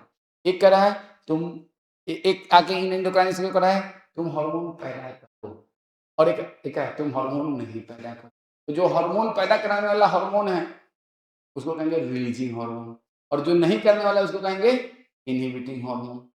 मम्मी पापा घर में ऐसे लड़ाई हो जाए, मान लो ये है और इसकी मम्मी बोले जा बेटा सब्जी खरीद, पापा बोले बेटा मैं नहीं जा, तुम्हें पढ़ाई करनी है, मैं जा रहा हूँ। तो बताओ ये किसका प्लान है? एक साथ अगर होगा तो मम्मी पापा में क्या हो जाएगा? World war. क्या हो जाएगा? World war. तो वर्ल्ड वार से बचने के लिए जब मम्मी करी तो उस वक्त पापा चुप, जब पापा करें तो उस वक्त मम्मी चुप, तभी घर में वर्ल्ड वार। अगर दोनों करने लगे तो क्या हो जाएगा? खतरनाक वाला वर्ल्ड वार। ये बेचारा कहीं चोरी में जाके छुप जाएगा कि मेरे ऊपर ये ब्लास्ट ना हो जाए, एग्जाम्पल को समझाने के लिए बोला।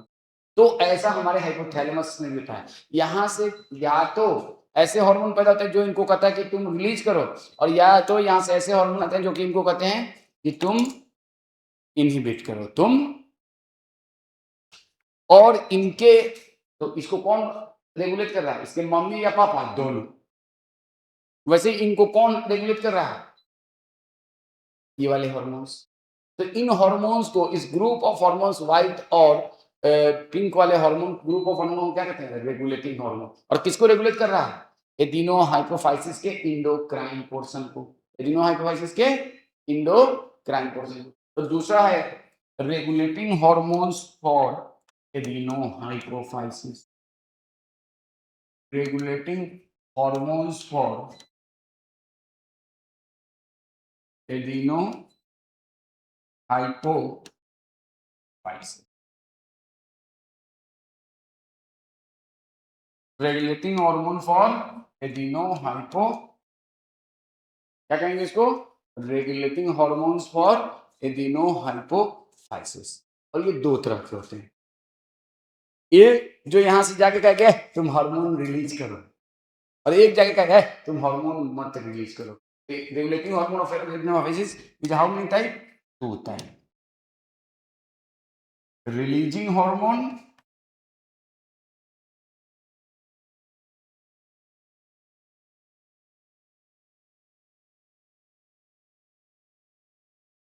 and inhibiting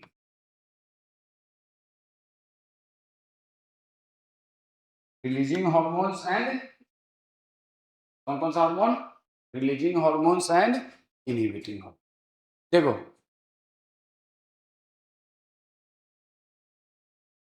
रिलीजिंग हार्मोन्स को, कौन सा हार्मोन को? Releasing hormones and inhibiting hormones. सुनो,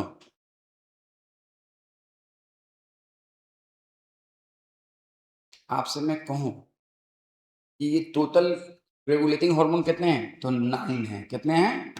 9। और 9 में से 6 जो है रिलीजिंग है, और 3 जो है 6 रिलीजिंग हार्मोन है। 6 अब कौन कौन से कैसे काम करते हैं वो बात की बात है। और इनहिबिटिंग हार्मोन कितने हैं? 3। कोई दिक्कत? तो टोटल हाइपोथैलेमस के कितने हार्मोन हो गए? 11 नहीं हो गए, जिसमें से 3 hormone for neurohypophysis and 9 regulating hormone. मैं आपसे एक लाइन लिखूं कि regulating hormone transported adeno hypophysis, regulating hormone transported adenohypophysis through hypothalamic hypophyseal portal vein। कोई दिक्कत? कोई दिक्कत? तो ये सेंटेंस पूछा जा सकता है कि regulating hormone transported, regulating hormones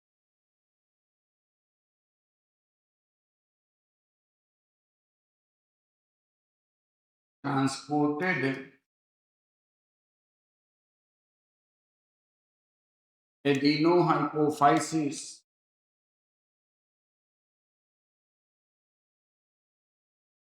through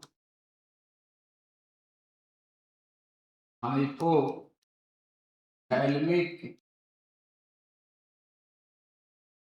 hypophyseal portal vein। ये बात एकदम याद होना चाहिए। किसी को कोई कंफ्यूजन? बोलिए, किसी को कोई कंफ्यूजन? अब आ जाओ, ये रेगुलेटिंग हार्मोन कितने तरह के हैं? तो 2 तरह के। अब देखो, लिसन, हमारा ये है एडिनो हाइपोफाइसिस में समझाने के लिए, ये हमारा एडिनो हाइपोफाइसिस और इधर में है न्यूरो हाइपोफाइसिस। ये क्या चीज है? न्यूरो न्यूरो हाइपोफाइसिस का अभी हम बात नहीं कर रहे हैं। न्यूरो हाइपोफाइसिस में कौन कौन से हार्मोन स्टोर होते हैं? तो न्यूरो हाइपोफाइसिस में ये न्यूरो हाइपोफाइसिस है और न्यूरो हाइपोफाइसिस में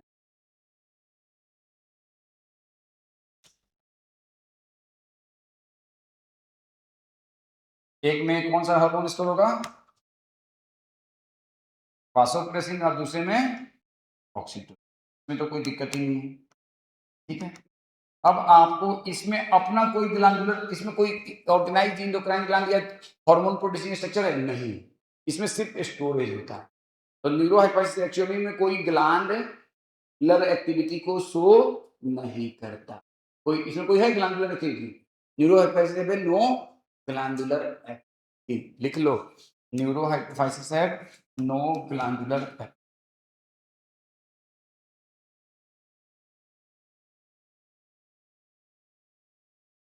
नो ग्लैंडुलर पोर्शन एक्टिविटी नहीं, नो ग्लैंडुलर पोर्शन, इसमें कोई भी ग्लैंडुलर पोर्शन नहीं है।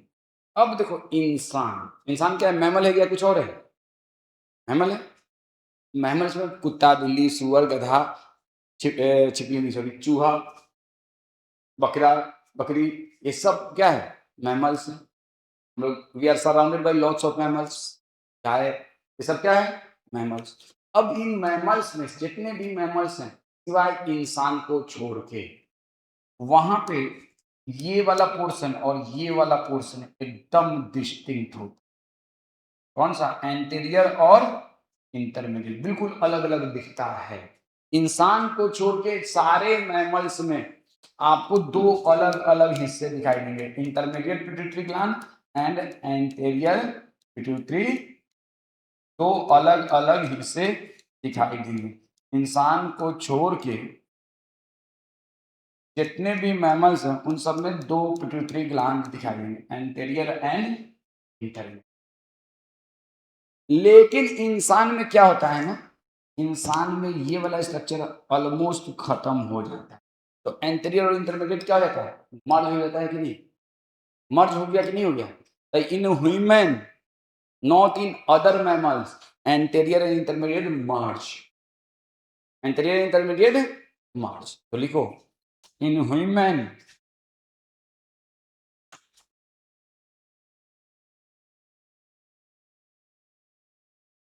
but not in other animals, mammals ही नहीं, not in other animals, other animals,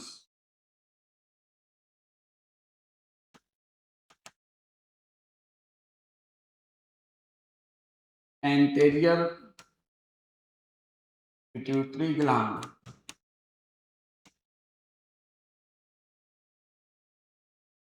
anterior pituitary gland को क्या कहते हैं? Pars distalis intermedia, pars distalis merge with intermediate pituitary.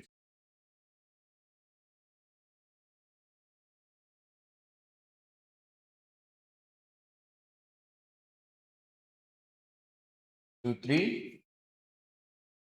और इसको क्या कहते हैं? Pars intermediate, pars intermediate. In human but not in other animals, anterior pituitary gland merge with intermediate pituitary। अब बताओ, मैं हूँ, मेरे बगल में यहाँ पे एक छोटा सा बच्चा है, वो आके यहाँ पे अटैच हो गया, लेकिन बीच में एक सेपरेशन है, तो उस छोटे बच्चे की अपनी आइडेंटिटी है कि नहीं? कितना ही बड़ा एक बच्चा यहाँ पे अटैच है, और लेकिन वो बीच में एक सेपरेशन है, तो उस छोटे बच्चे की आइडेंटिटी है कि नहीं? अब वो छोटा बच्चा मर्ज नहीं हो, मेरे में फ्यूज हो जाए और ऐसा लगे कि मेरे बॉडी का ही एक्सटेंशन। तो पहले केस में छोटा बच्चा की अपनी आइडेंटिटी थी, मेरी अपनी आइडेंटिटी थी। अब जब वो फ्यूज हो गया पूरी तरह से और ऐसा लग रहा है कि वो मेरे ही पोर्शन है, तो कहोगे ना कि Sadiq sir represent, Sadiq sir is self along with that छोटा बच्चा। क्योंकि अब उसकी कोई आइडेंटिटी नहीं है। यही चीज है। तो इंसान में एंटीरियर पिट्यूटरी ग्लैंड और पार्स डिस्टालिस रिप्रेजेंट इंटायर एडिनोहाइट। कोई दिक्कत? इंटायर एडिनो एडिनोहाइपोथाइसिस का मतलब ये वाला पोर्शन, एडिनोहाइपोथाइसिस का मतलब ये वाला पोर्शन और ये वाला पोर्शन। लेकिन इंसान के केस में एंटीरियर पिट्यूटरी ग्लैंड और पार्स डिस्टालिस रिप्रेजेंट एडिनो हाइपो। कोई दिक्कत? ये बात भी आपको याद रखना है, ये बात भी पूछा जाता है। In case of human due to this, in case of human pars distalis oblique anterior pituitary gland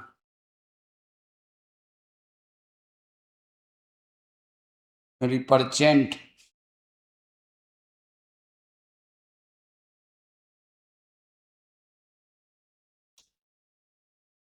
adeno hypophysis. क्यों? क्योंकि एडिनो हाइपोफाइसिस में दोनों आता है, एडिनो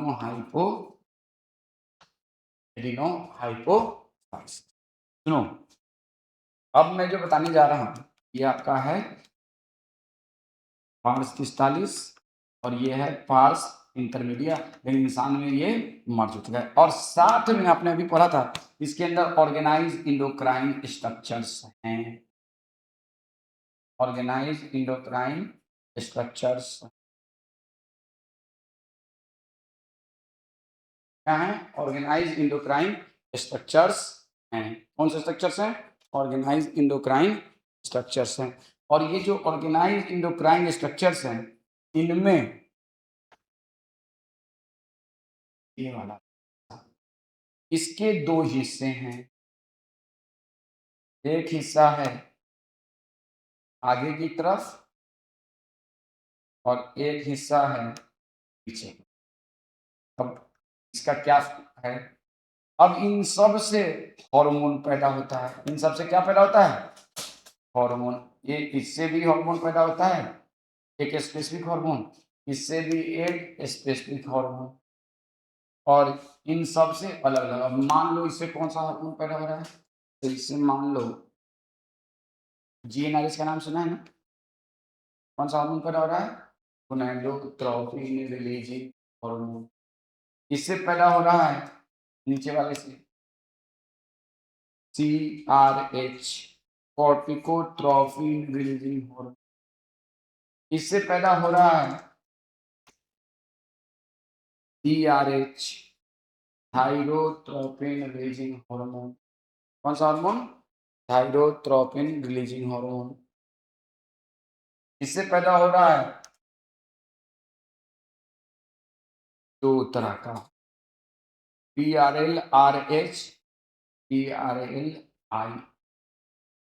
लिख लो बना के डायग्राम, मैं भी समझा रहा हूँ, सब समझ में घबराओ मत। इससे पैदा हो रहा है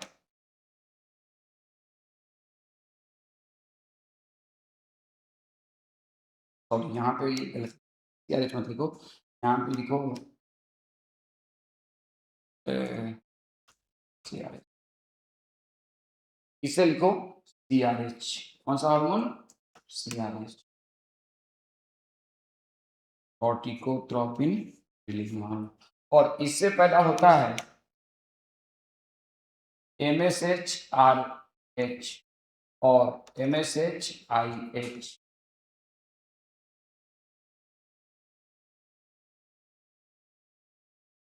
इससे पैदा होता है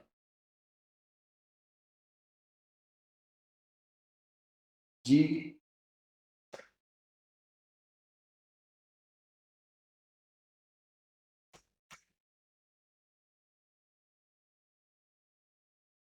GH RH GHI।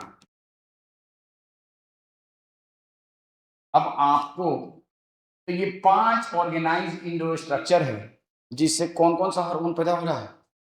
GnRH, GHRH, GHIH, TRH, PRLRH। क्या होता है बताएंगे? PRLIH, CRH, MSHRH, MSHIH। देखो तो ये अलग अलग हार्मोन है। जैसे कि हम नंबरिंग करें तो ये 1 हुआ, ये दूसरा हुआ, ये तीसरा हुआ, ये चौथा हुआ, ये पांचवा हुआ, ये छठा हुआ, ये सातवां, ये आठवां और ये टोटल कितने हार्मोन हो गए बोलो भाई? 9। कितने हार्मोन हो गए? तो क्या यार, सॉरी, दिमाग में बात कहीं और की चल रही थी, मेरा कॉल पे कॉल आ रहा है। सॉरी सॉरी, ये मत लिखो यार, ये तो हाइपोथैलेमिक हार्मोन में लिख देना। सॉरी फॉर वही मैं दिमाग में बताओ, अभी लिखता हूँ। इसमें टोटल होंगे, किससे पैदा होगा? लिखो FSH LH। इससे क्या पैदा होगा? अब बेटा सॉरी, FSH LH दिमाग में कुछ और चल रहा है। FSH LH इससे लिखिएगा, काटो उसको, काटो प्लीज। TSH इसे लिखो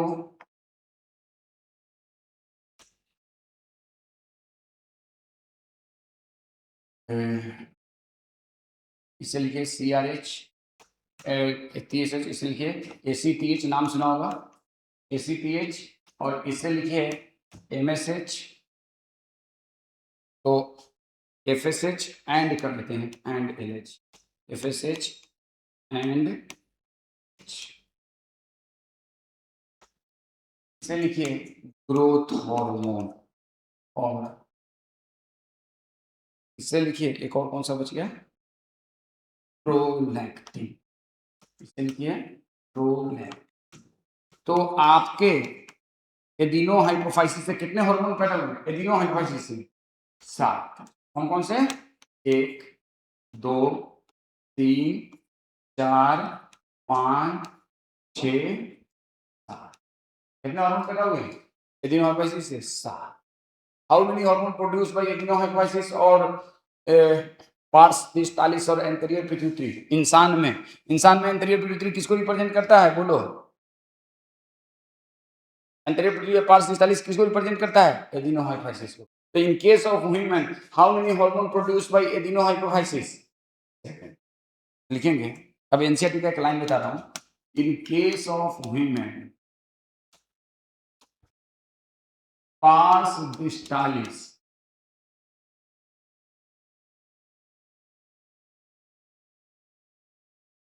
oblique anterior pituitary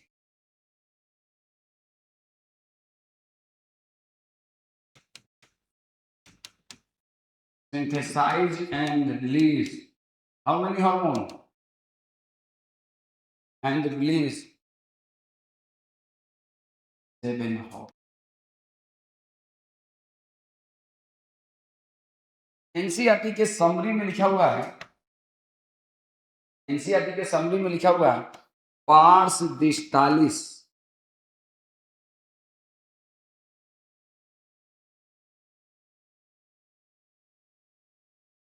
synthesise and release secrete. Synthesise release के लिए दूसरा टर्म क्या इस्तेमाल होता है? Secrete. And secrete 6 trophic hormone. कौन से कितने हार्मोन? 6 traffic, 6 traffic. ट्रॉफिक लिखो, देखो एनसीईआरटी की समरी में लास्ट लाइन में लिखा हुआ है, पहले पेज के एनसीईआरटी की समरी का पहला पेज है, उसके लास्ट लाइन पे लिखा हुआ है कि कितने ट्रॉफिक हार्मोन? 6। पहले पेज पे लिखा हुआ है ना, पार्स डिस्टालिस रिप्रेजेंट, पहले पेज के समरी के लास्ट लाइन में लिखा हुआ है पार्स डिस्टालिस 6 ट्रॉफिक हार्मोन। तो इन दोनों को कंबाइन हम क्या कहते हैं? गोनेडोट्रॉफिक हार्मोन। इसको हम क्या कहते हैं? थाइरोट्रॉफिक हार्मोन। इसको क्या कहते हैं? लैक्टोट्रॉफिक हार्मोन। प्रोलैक्टिन नहीं कहते हैं, लैक्टोट्रॉफिक। इसको कहते हैं सोमैटोट्रॉफिक हार्मोन। इसको कहते हैं कॉर्टिकोट्रॉफिक हार्मोन। इसको कहते हैं मिलेनोट्रॉफिक। कितने ट्रॉफिक हार्मोन प्रोड्यूस करता है? 6 ट्रॉफिक हार्मोन। देखो प्रोड्यूस 6 ट्रॉफिक हार्मोन, और इनके नाम आपको याद रखना होगा। पहला, जैसे कि पहला है गोनेडोट्रॉफिक हार्मोन, गोनेडोट्रॉफिक हार्मोन। और गोनेडोट्रॉफिक हार्मोन को शॉर्ट में आप लोग ने खूब नाम जानते हैं, हम शॉर्ट में क्या करते हो? कंबाइन में पूरे के लिए शॉर्ट में इस्तेमाल करते हो गोनेडोट्रॉफिक ट्रोफिन क्या इस्तेमाल करते हो? सुना होगा 100%। गोनाडोट्रोफिन। और गोनाडोट्रोफिन में क्या क्या आएगा? एफएसएच एंड दूसरा कौन सा हार्मोन? थायरोट्रोफिक हार्मोन। और थायरोट्रोफिक हार्मोन को हम लोग शॉर्ट में क्या कहते हैं? थायरोट्रोफिन। और ये कौन सा है? टीएस। तीसरा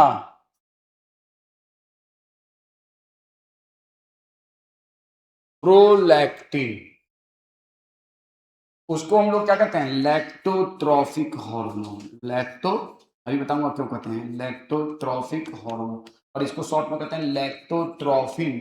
और लैक्टोट्रोफिन का दूसरा नाम है प्रोलैक्टिन। क्या नाम है?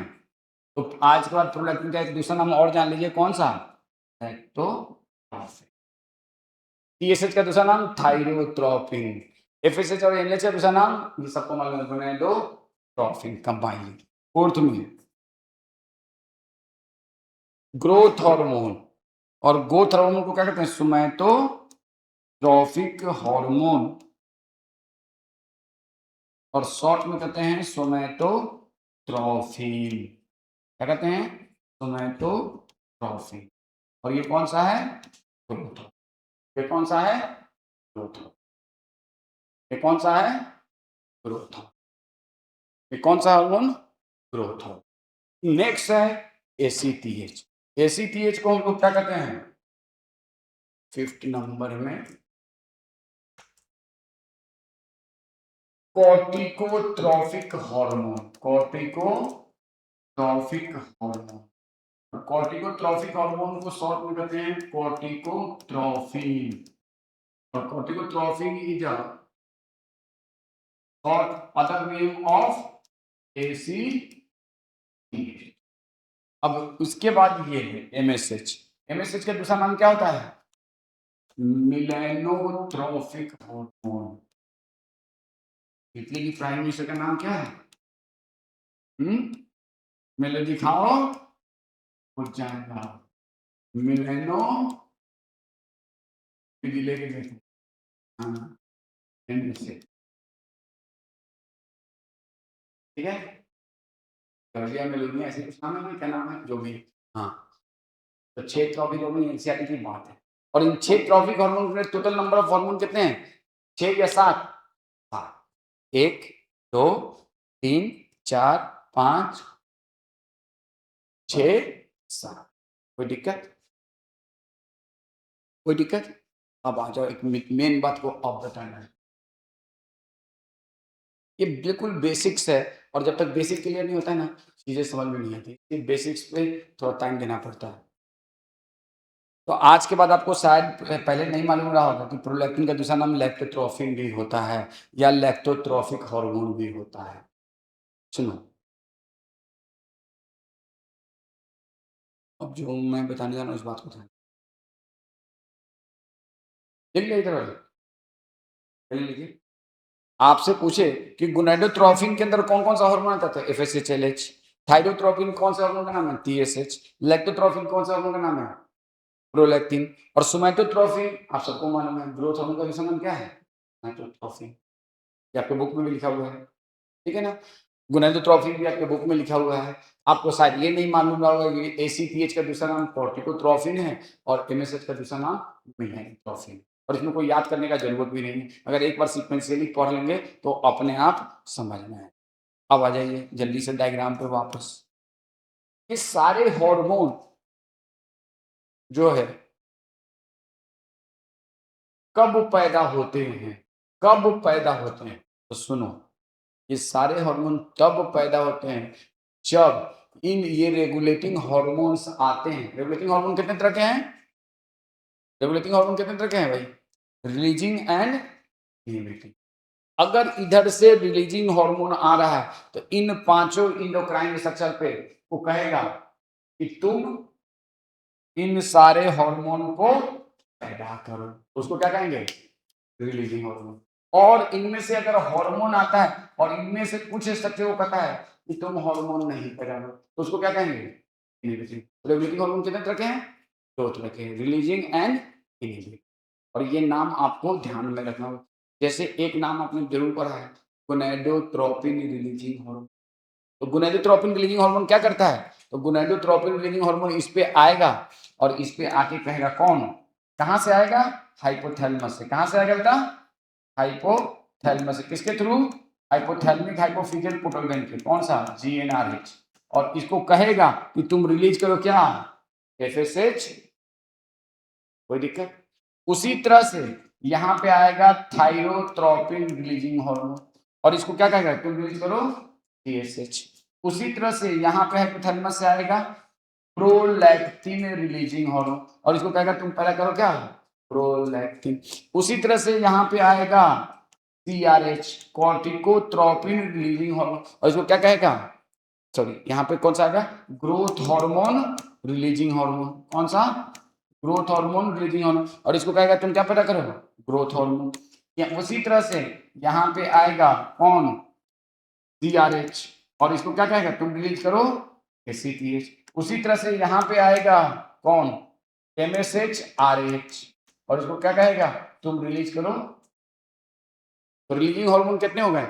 1 2 3 4 5 6 होगा कि नहीं? इसमें मत लिखो, मैं लिखवा दूंगा। रिलीजिंग हार्मोन कितने हो गए? 6। कोई दिक्कत? यहाँ मत लिखो, मैं लिखवा दूंगा। तो आपने देखा, तो अब आप लिखेंगे रेगुलेटिंग हार्मोन्स कितने हैं भाई? टोटल 9। टोटल कितने हैं? 9। और इस रेगुलेटिंग हार्मोन्स में रिलीजिंग हार्मोन है और दूसरा है इनहिबिटिंग हार्मोन।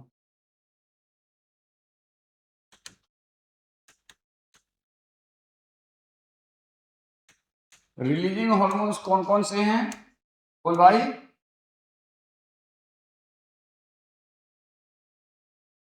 तो आप बोलते थे ऊपर से GnRH, उसके बाद क्या है बोल भाई? TRH, उसके बाद क्या है? TRLRH, सबका फुल फॉर्म देते हैं। उसके बाद क्या है? GHRH, उसके बाद क्या है? CRH, उसके बाद क्या है बोलो? MSH। देखो, इसको हम लोग क्या कहते हैं? Gonadotropin releasing. क्यों? क्योंकि ये कौन सा हार्मोन को रिलीज करता है? तो गोनाडोट्रोपिन को।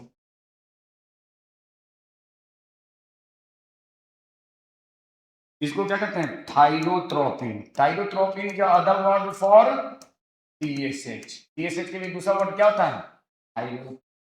तो TSH releasing hormone.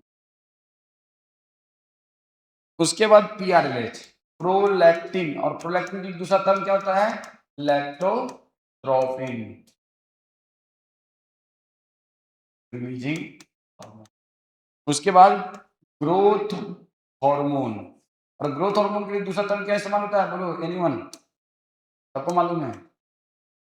सोमैटोट्रोपिन growth hormone oblique somatotropin releasing hormone. ठीक है? उसके बाद कौन सा होता है? Corticotropin releasing hormone. Corticotropin releasing. उसके बाद कौन सा होता है? MSH RH। तो क्या तरीका होता है? अच्छा, कॉर्टिकोट्रोपिन रिलीजिंग हार्मोन को हम ये कह सकते हैं oblique corticotropin is other term for ACTH। तो हम इसको लिख सकते हैं ACTH रिलीजिंग हार्मोन। उसके बाद मेलानोसाइट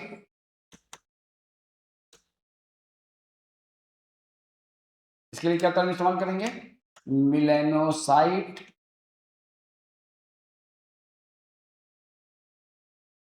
स्टिमुलेटिंग हार्मोन। और मेलानोसाइट स्टिमुलेटिंग हार्मोन के लिए क्या टर्म का और इस्तेमाल होता है? मेलानोट्रोफिन। यहाँ पे जगह नहीं, मैं इसको ऊपर लिख देता हूँ। मेलानोसाइट स्टिमुलेटिंग हार्मोन के लिए क्या टर्म इस्तेमाल करते हैं? मेलानोट्रोफिन।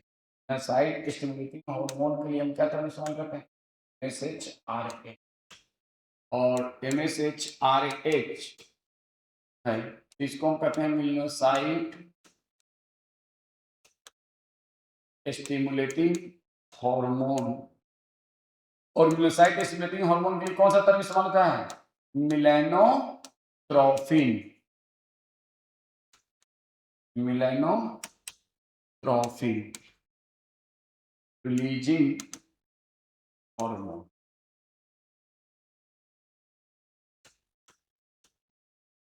तो आप कहो, देखो ये एक ही चीज, मेलानोसाइट स्टिमुलेटिंग हार्मोन का दूसरा नाम क्या है? मेलानोट्रोफिन। कॉर्टिकोट्रोफिन का दूसरा नाम क्या है? ACTH। ग्रोथ हार्मोन का दूसरा नाम क्या है? सोमैटोट्रोफिन। सोमैटोट्रोफिन। सोमैटोट्रोफिन। और उसी तरह से प्रोलैक्टिन का दूसरा नाम क्या है? लैक्टोट्रोफिन। थाइरोट्रोफिन का दूसरा नाम क्या है? TSH। और गोनाडोट्रोफिन का कोई दूसरा नाम नहीं है। तो गोनाडो 6 आपके कौन से हार्मोन हो गए? Releasing hormone. और ये 6 के 6 रिलीजिंग हार्मोन किसने पैदा किया है? बोलो भाई। हाइपोथैलेमस ने। और ये जाके एडिनो हाइपोफाइसिस को कहता है कि तुम पैदा करो गोनाडोट्रोपिन, तुम पैदा करो TSH या थाइरोट्रोपिन, तुम पैदा करो प्रोलैक्टिन या लैक्टोट्रोफिन, तुम पैदा करो ग्रोथ हार्मोन या सोमैटोट्रोफिन, तुम पैदा करो कॉर्टिकोट्रोफिन या एसिटिक, और तुम पैदा करो MSH या मेलानोट्रोफिन। कोई दिक्कत? अब आ जाओ, इसके अलावा 3 इनहिबिटिंग हार्मोन है। वो 3 इनहिबिटिंग हार्मोन किनके एक्टिविटी को इनहिबिट करता है?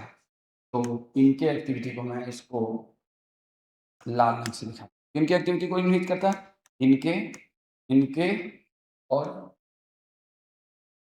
किनके किनके एक्टिविटी को?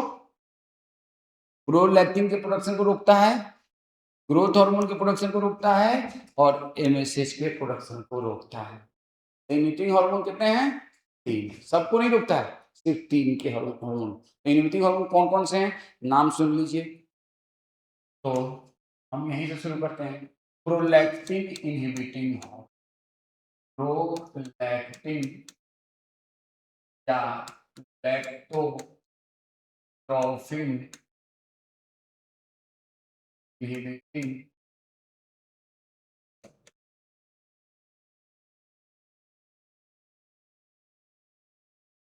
ARH।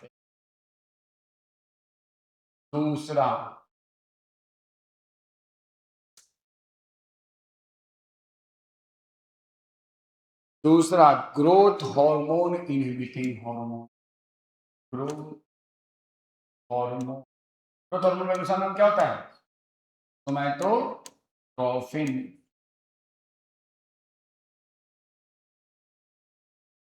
इनहिबिटिंग।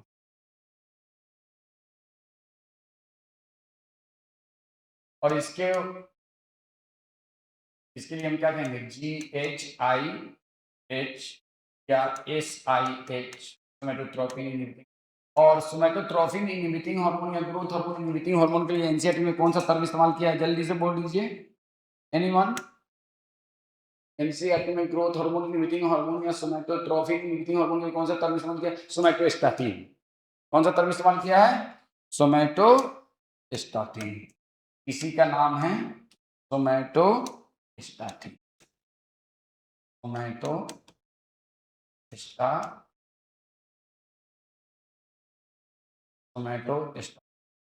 अब तीसरा कौन सा हार्मोन है भाई, बताइए? तो तीसरा है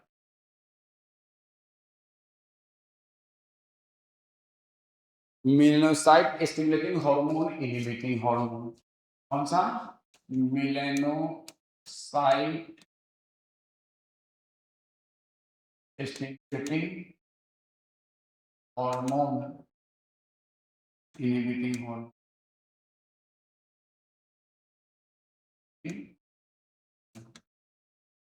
और इसके लिए टर्म इस्तेमाल होता है H I melanocyte stimulating hormone inhibiting hormone melanocyte stimulating hormone inhibiting hormone.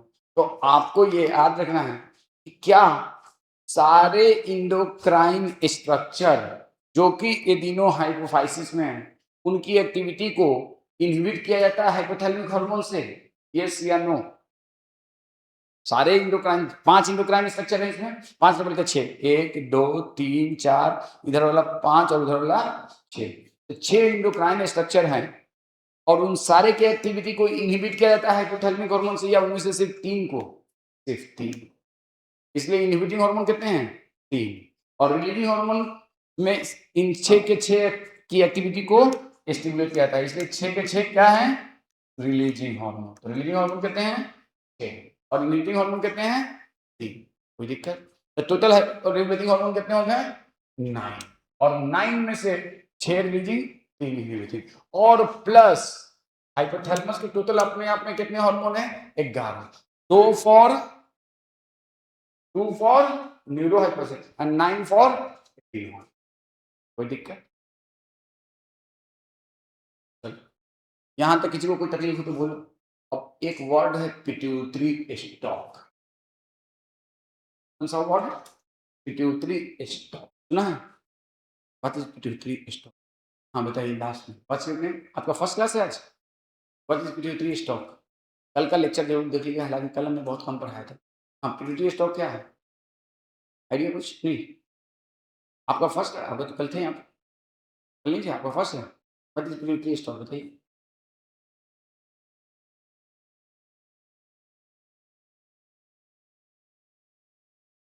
मैं ऊंचा सुनता हूँ। इनका कहना है, वैसे इनका कहना है कि ये हाइपोथैलेमस है और देखो ये क्या चीज है, इनका कहना है कि सर ये हाइपोथैलेमस है ना? हाइपोथैलेमस इसमें भी तो कुछ ना कोई तकलीफ, और ये हाइपोथैलेमस है और ये क्या है? पिट्यूटरी ग्लैंड है और इनके बीच का जो हिस्सा है तो पिट्यूटरी, नहीं ना? इस part you are partially right. Actual में तुम लोग को के लिए तो इतना काफी है, लेकिन समझ लो एक्चुअल में ये इसमें भी कुछ आता है। तो pituitary stock is a structure by which hypothalamus connected with hypophyseal gland, या कोई दिक्कत? तो पहला पॉइंट तो यही लिखो। ये हो गया ना? समझ लिख लिया? लिख लिया सबने? नहीं लिखते हो क्या? लिखा करो, बेटा लिखोगे तभी फायदा होगा। Pituitary stock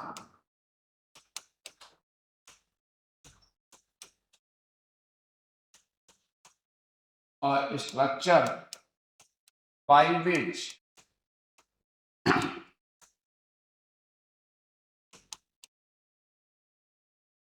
hypothalamus connected to hypophyseal glands।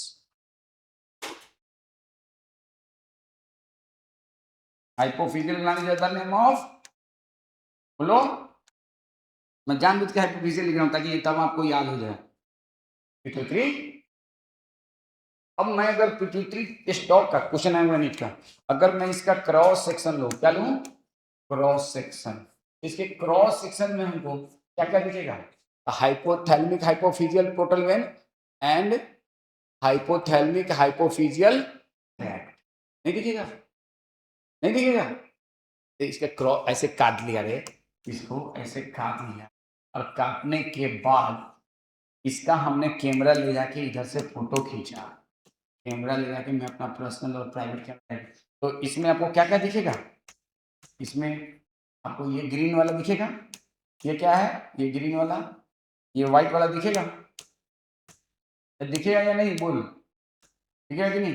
और इसमें ये वेन दिखेगा कि नहीं? तो 3 चीजें दिखेंगी, कौन कौन सी? हाइपोथैलेमिक, इन दोनों को क्या कहते हैं? हाइपोथैलेमिक हाइपोफिजियल ट्रैक्ट, नहीं कहते हैं? और इसको क्या कहेंगे, पोर्टल वेन नहीं कहेंगे।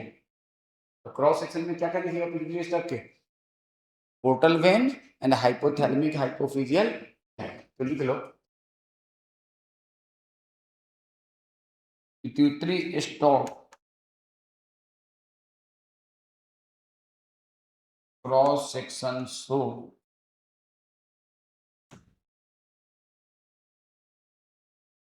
hypothalamic hypophyseal portal vein and hypothalamic hypophyseal, कोई दिक्कत, हम शॉर्ट में लिख दिए हैं, आप लोग लिख लेना hypothalamic hypophyseal portal vein and hypothalamic hypophyseal tract.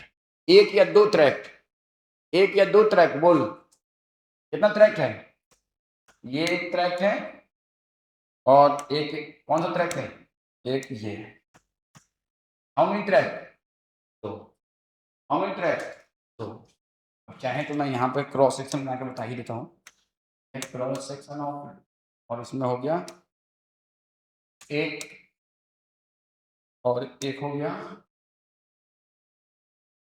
एक और एक हो गया,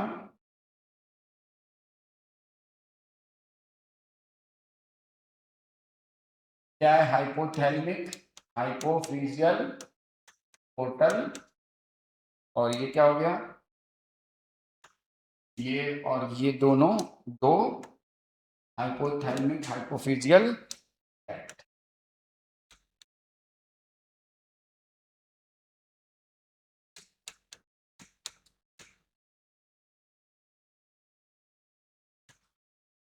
हाइपोफिजियल, कोई दिक्कत बोलो, किसी को कोई तकलीफ हो तो बताओ, कोई तकलीफ, hypothalamic hypophyseal tract and hypothalamic hypophyseal portal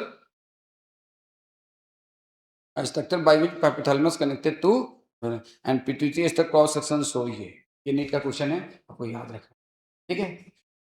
अब आइए, हालांकि ये पूरा आपने जो कहा था ना, इस बच्ची ने क्या नाम है जो भी बात से कि वो बात ठीक नहीं है, लेकिन आप लोग के लेवल पे वो ठीक है।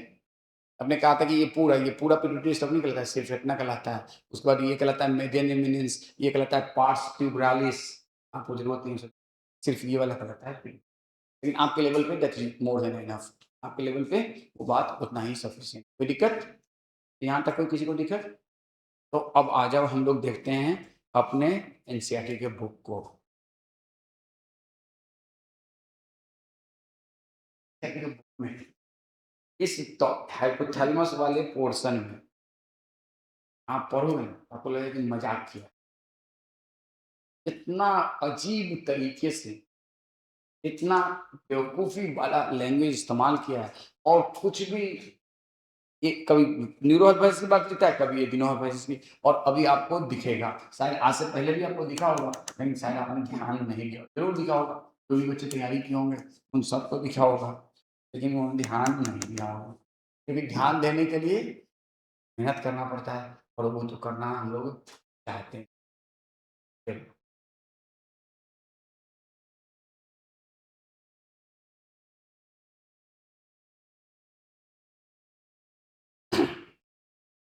As you know, hypothalamus is the basal part of forebrain, the encephalon forebrain. It regulates a wide spectrum of body function. बहुत सारे बॉडी के फंक्शन, जैसे कि प्यास लगाना, भूख लगाना, टेम्परेचर कंट्रोल करना, hormonal function. It contain several group of neuro secretory cells called nuclei. अब देखो यहाँ पे न्यूक्लियाई क्या है ये समझाएंगे। It contain nuclei basically collection of neuronal cell body, यहाँ पे सीधे लिखिए contain several group of neuro secretory cell called which produce hormone, and these hormones are actually neuro hormones. These hormones regulate synthesis and secretion of pituitary. कौन सा pituitary, anterior या posterior, anterior. पहला यहाँ पे क्या इसको लिखना चाहिए था, यहाँ पे क्या लिखना चाहिए था, एंटेरियर। रेगुलेट किसको करता है, एंटेरियर को या पोस्टेरियर को, बोलो भाई, तो यहाँ पे क्या लिखना चाहिए था, anterior. However the hormone are of two type, कौन सा, तो regulating hormone and hormone for neurohypophysis, वो नहीं लिखा है यहाँ पे लिख रहा है इन रेगुलेटिंग हार्मोन। इनको क्या लिखना चाहिए था, दीज रेगुलेट, यहाँ पे क्या लिखना चाहिए था, दीज रेगुलेटिंग हार्मोन्स। कितने तरह का, these regulating hormone produced by hypothalamus are of two types. One is releasing hormone and other is inhibiting. Releasing hormone stimulates secretion of anterior pituitary hormones and inhibiting hormone inhibit secretion of anterior. देख रहे हो, समझ रहे हो बात को? बात समझ में आ रही है? सबको आ रही है? अरे गेटिंग माय पॉइंट? एनसीईआरटी में बहुत अब आगे आओ और आगे उसमें मजाक किया है। एनसीईआरटी में लिटरली मैं कहता हूँ मजाक किया है। For example, hypothalamic hormone called GnRH stimulates pituitary to synthesize and release which hormone? Gonadotropin. Or gonadotropin is the name of FSH. And on the other hand, somatostatin, कौन सा growth hormone from the hypothalamus inhibit the release of from the no दिक्कत release hormone. अब देखो इसकी गाली निकलता है। These hormones originate in the hypothalamus neuron, pass through axon and release from their nerve ending. These hormone reaches the pituitary gland through गाली निकलने वाला बात है कि तुम देखो गाली निकलने वाला बात है, कसम से मैं यहाँ पूरे बुक में मुझे कहीं गाली देने का मन कर रहा था। अब ये किसकी बात कर रहा है? Oxytocin and vasopressin. इसी बात को इन लोगों ने, अब देखो दीज हार्मोन को originate in hypothalamic neuron, pass through axon and are release from their nerve ending. कौन सा? Oxytocin and vasopressin. These hormone originate in hypothalamic pass through axon and release from their nerve ending.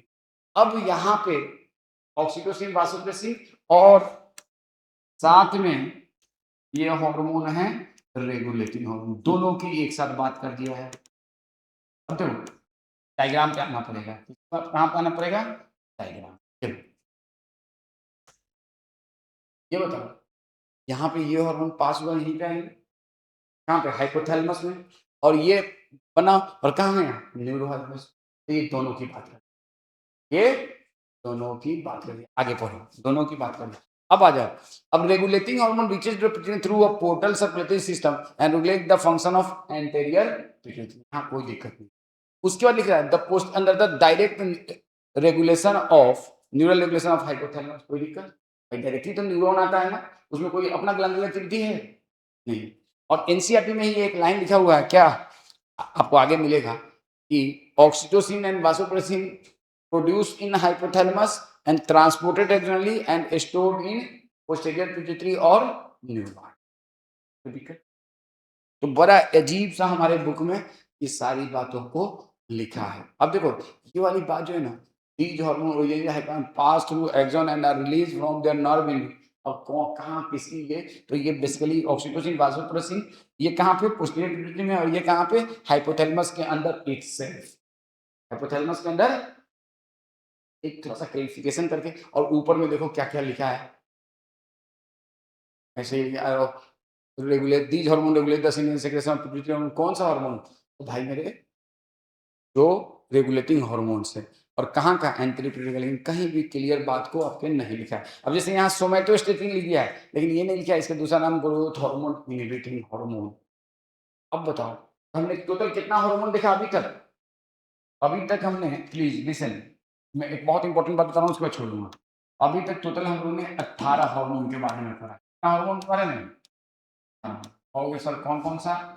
तो 11 from hypothalamus, याद है ना? 11 from and 7 from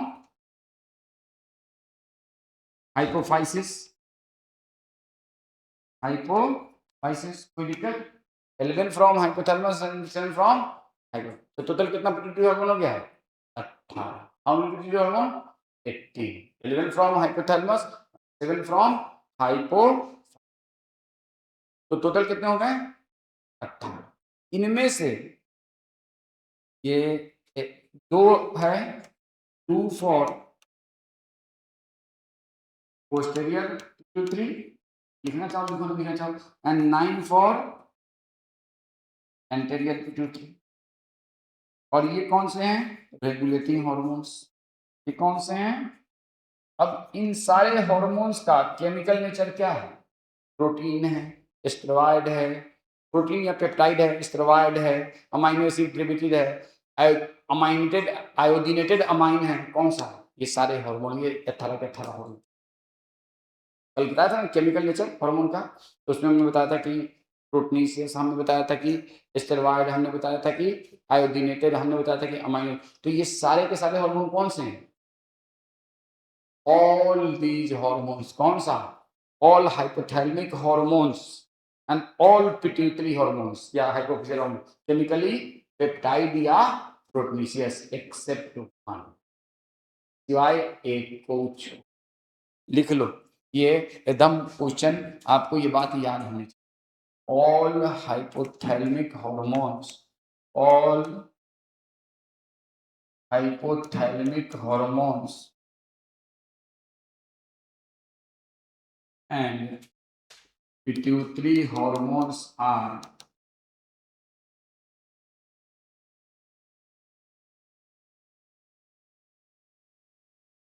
pernicious और peptide accept सिवाय one के, एक के। तो वो कौन सा है? तो नॉन प्रोटीनियस हार्मोन कौन सा है? नॉन प्रोटीनियस या नॉन पेप्टाइड कौन सा है? तो ये है prolactin inhibiting hormone, prolactin inhibiting hormone, PRLI। ये केमिकली क्या होता है मालूम है? डोपामिन। ये केमिकली क्या होता है? तो जितना भी रिलीजिंग और इनहिबिटिंग हार्मोन है, जितने भी पिट्यूटरी ग्लैंड के हार्मोन है, ट्रॉफिक हार्मोन, सब प्रोटीन है सिवाय प्रोलैक्टिन इनहिबिटिंग। ये आपके बुक में नहीं है, लेकिन आप पीवाईक्यू करेंगे तो ये बात आपको। तो 18 में से 17 हार्मोन कौन से हैं? प्रोटीन या पेप्टाइड। पिट्यूटरी ग्लैंड के तो सारे के सारे प्रोटीन और पेप्टाइड है, हाइपोथैलेमस के भी सारे, सिवाय हाइपोथैलेमस का एक सा हार्मोन, कौन सा? Prolactin. That's all for today. आप जो है एनसीईआरटी का ये डायग्राम भी देख लीजिए, उसके बाद बुक जो है था ये वाला डायग्राम, तो क्योंकि कल फिर मैंने इसके गलत टाइम नहीं करूँगा। ये क्या चीज़ है? This is the hypo and this is the extension of hypothalamus. और ये क्या चीज़ है? ये है एडिनो हाइपो। ये क्या चीज़ है? दिक्कत? कोई दिक्कत? ये बता दीजिए, ये क्या चीज है? Hypothalamic hypophyseal tract. और ये क्या चीज है? तो हाइपोथैलेमिक हाइपोफिजियल पोर्टल। कोई दिक्कत? तो आपको ये सारी बात याद रखना है, बाकी का नेक्स्ट।